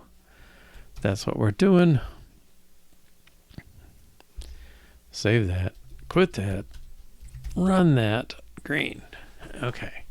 So, write an error message if word not found. While compiling. Okay. Good. All right. Now, we need to manually test the configuration, which I think is going to break. Make REPL. Foobar. Word not found. Okay. The message isn't right, but I think the sentiment is right, that it called the right error finder thing. I think the reality is this global error handler is not correct. Or maybe we've changed the rules on it, but that's what you get when it's called. Let's do a def. Define ABC as foobar. Word not found. Semicolon. Yeah, because it's looking at the X22 is already too late. Okay, so X0. This is in REPL, right? Word not found. X22 equals word pointer. That's actually not correct.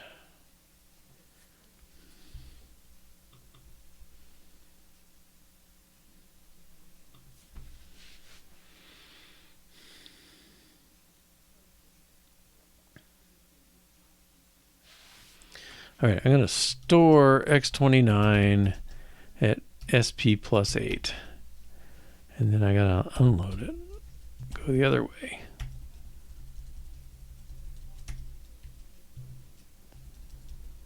X29 loader at SP plus 8. Okay. Now, move X29 equals X0. And let's hope X0 points to the word. I don't know if that's the case or not. This should rebuild REPL. Okay. Foobar, this is the one I'm not so sure about. Okay. Def ABC is foobar. Foodbar, dude, nicer. Okay. Word not found semicolon. Okay.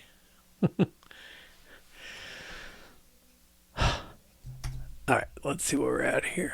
So our testing versions work. That's a good thing. Not makefile, but to do. Compiler should report undefined words. Well, that's kind of half done then. X0, okay. Maybe we're not quite right yet, even in our tests. I don't know. Here's REPL. Okay, I guess the question is when we find when a valve does not like things, yeah, I don't like this really. We're relying on that system dictionary containing this thing at 40 offset from the base. It's not the worst decision, but I don't think it's what we should do. I think what we should do is let's make eval exiting. Okay. I think we should do something and then branch to eval exiting. Okay. And what we should do, X0 is the word to execute. That part seems true. So we're going to do the same x29 is sp plus 8. And then restore it.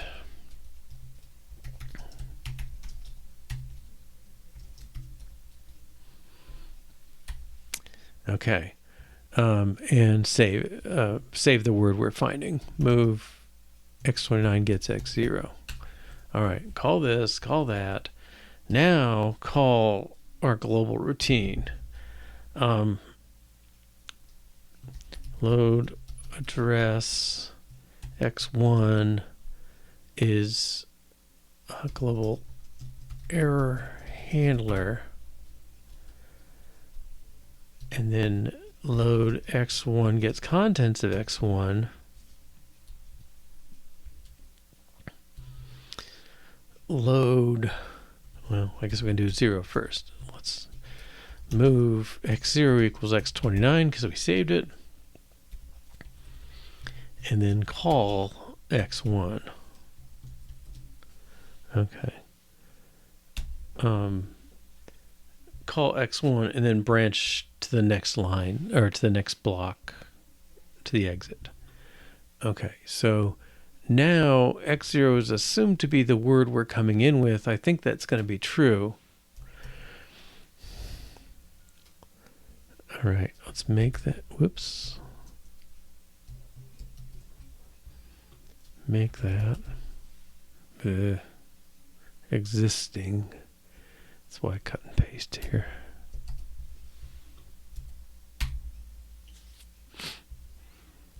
Okay, eval call syntax error. That's the one we changed in effect. Right. Okay, yeah, because it checks the old approach. All right, we need to make that test check the new approach. Okay, so REPL tests. Eval capture error. Okay, this is, well, actually, I think we could capture it just like we do down here. We can even borrow this. That's our local error handler is going to write it into compile message. We'll work on names. Okay. I'll call syntax error routine. That's all I'm working on. All right, dictionary. We don't need that dictionary.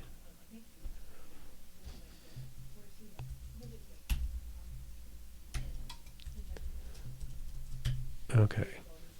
Global error handler, local handler, store x1, x0, load address, x0 is missing word, yes.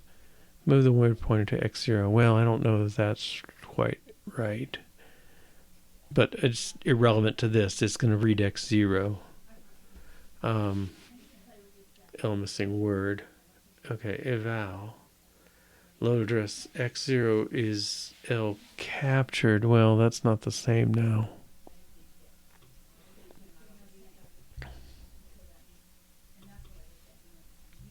What's the message?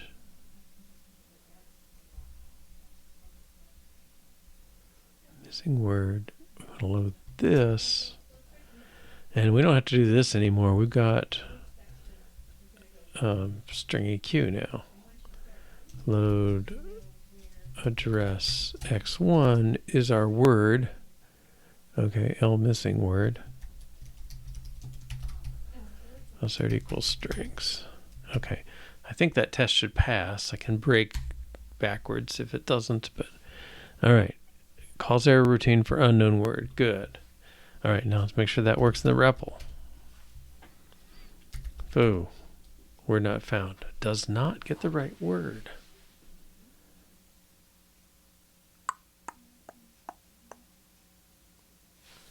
Okay, let's go see the global error handler on REPL.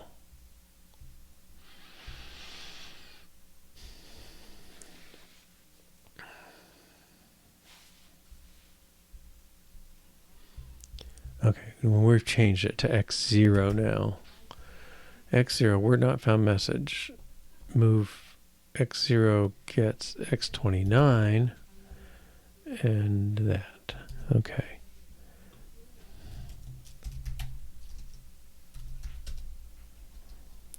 Foo. Yay. Colon ABC calls foo. Word not found foo. All right. Yay. And make sure everything's still green. Okay. ACP. Check word not found in eval or compile with standard error handler. Okay. Oh, well, that feels good.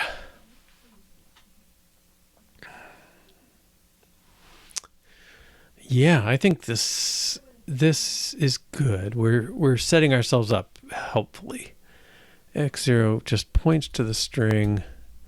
The not found, well, points to the not found word. Okay. All right. And I'm going to make this global. I'm going to make this global word not found. I think it's obscure enough that I can actually do a global. If I could type.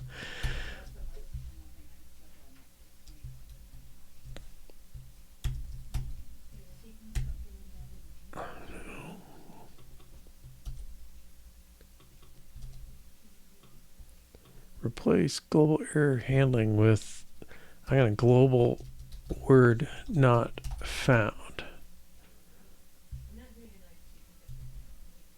Replace what?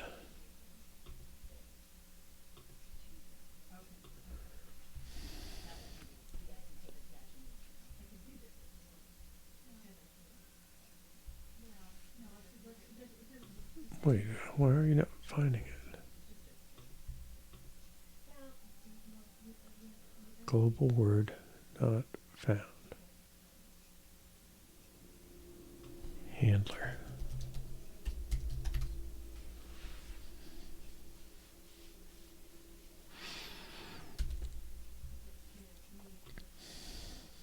Okay.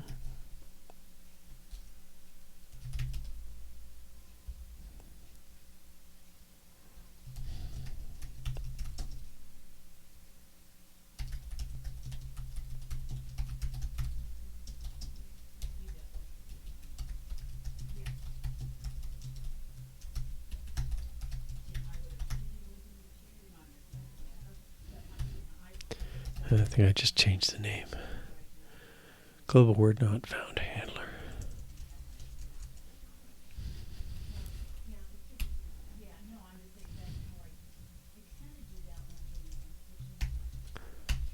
Okay. All right. Now I think there's cleanup to do here because our tests, this stuff can go up. I don't know. It's just so annoying wherever you put it. Compile word to not find. Yeah. Okay. Capture message. Let's at least rename this.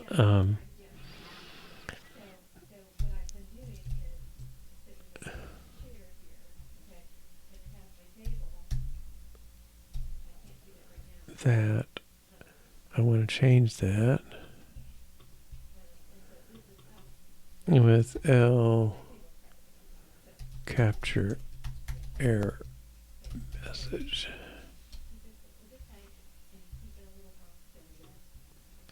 Okay. And then I'm going to move this data down.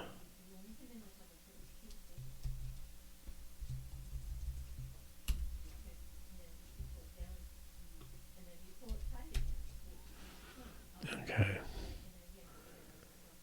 All right.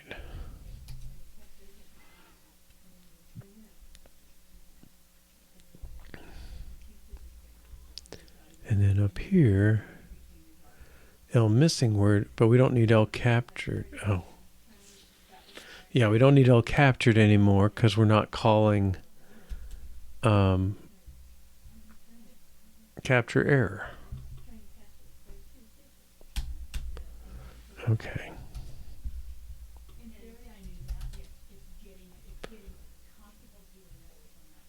Okay. And then rename, remove dead code.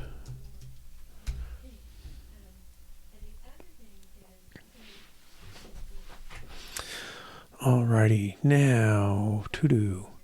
Compile should report undefined words. Yes.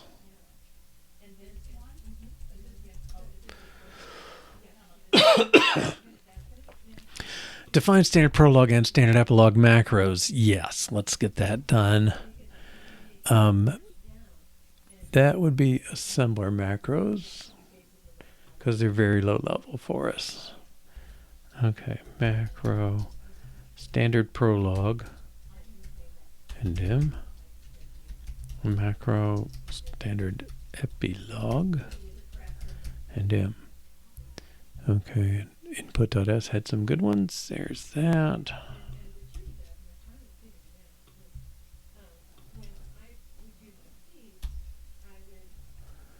And prolog.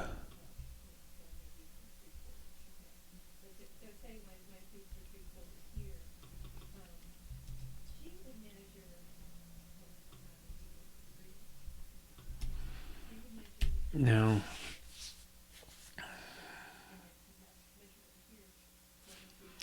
All right, so I want to find all these.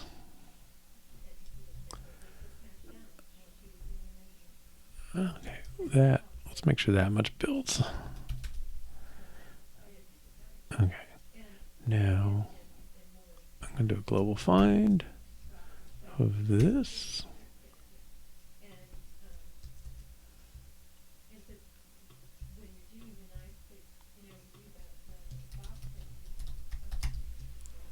Standard prolog. Okay. I guess I got to do the find first. All right. I want to exclude them.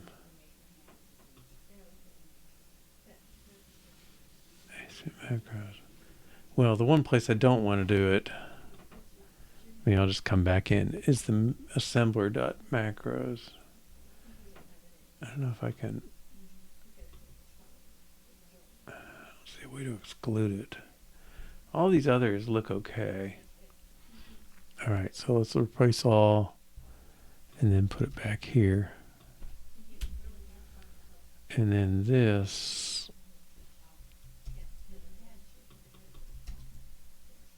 Priceless standard EPILOG. SVR plus 16. Sorry. Find that. Replace all. Put it back here. Yeah, I think I've got a better chance. But yeah, it does require, I mean, I don't know. It's like I pretend to worry. Well, I do worry. I don't want to waste the time to do the epilogue if we really do have an end leaf routine that doesn't call anybody. But I really do have to remember, if I call anything, I've got to make sure and go back and put that in if I don't have it. All right, now this probably changes everything. All right, but that was good. All right, and let's just make sure. Well, I guess I took them from input, so let's go there. Standard prolog. Okay. Introduce macros for standard prolog and standard epilogue. All right. Well, that makes me happy. All right. What else makes me happy is we have a working interpreter. We called it. It worked. It calls primaries. It calls secondaries. Now, I think I want to spend a little time tomorrow on the refactoring stuff. And this dictionary search thing, that's probably worth checking. But the real thing I want to do is, right now, you go down the path is meta, and then you decide if you're going to call eval or compile. And then in eval, you look up the dictionary and decide what to do. And in compile, you look up in the dictionary and decide what to do. I'd like to pull the compile back up into the parent method and do that first, and then check the other stuff. So I think that's a moderate-sized refactoring. I mean, even in objects, it'd be involving 3 different objects and how they coordinate and stuff like that. So, but I think that'll be a nice refactoring. We also had this note about relocatable addresses, that maybe we can use them, and I think that's worth trying. I still feel like, gosh, we kind of worked our way through the changes on that, and it had issues, but we'll try it. And if that is the case, then where's our main? Okay, if that's the case, then this almost goes away. Well, dictionary header will simplify, at least. We almost should be able to create this at, yeah, I would say we should be able to create this statically if we can do relocatable addresses. And so we'll just create a dictionary structure with everything laid out just so. And actually, this can go away. But I think if we do that, again, it's not a huge factor for our runtime. You know, you're running at how many seconds, or you know, how many gig instructions per second. But you know, the principle of it is, I don't want to just throw stuff away. You know, I want it to be better. All right. Well, thanks for joining today. It feels like a good victory to getting this whole thing done. I anticipate we clean up tomorrow, and maybe we'll start writing some more of these. I'm pretty sure we can create a macro to like check the ones that, you know, this one takes 2 in and 1 out, and this one takes 2 in, 1 out. I bet we can write a macro to do those, and then just boom, boom, boom, do a bunch of these. But by sometime next week, I think we'll have finished most of the functional commands for our language and be ready to operate one level up and see what we can do with it. I still have a note to say strings, variables, and arrays. We don't support any of those. We'll need to, but we're making progress. All right. Well, thanks for joining me as always. Take care, and I hope I'll see you tomorrow, 2 to 4:30 Eastern, or 6 to 8:30 p.m. UTC. Bye-bye.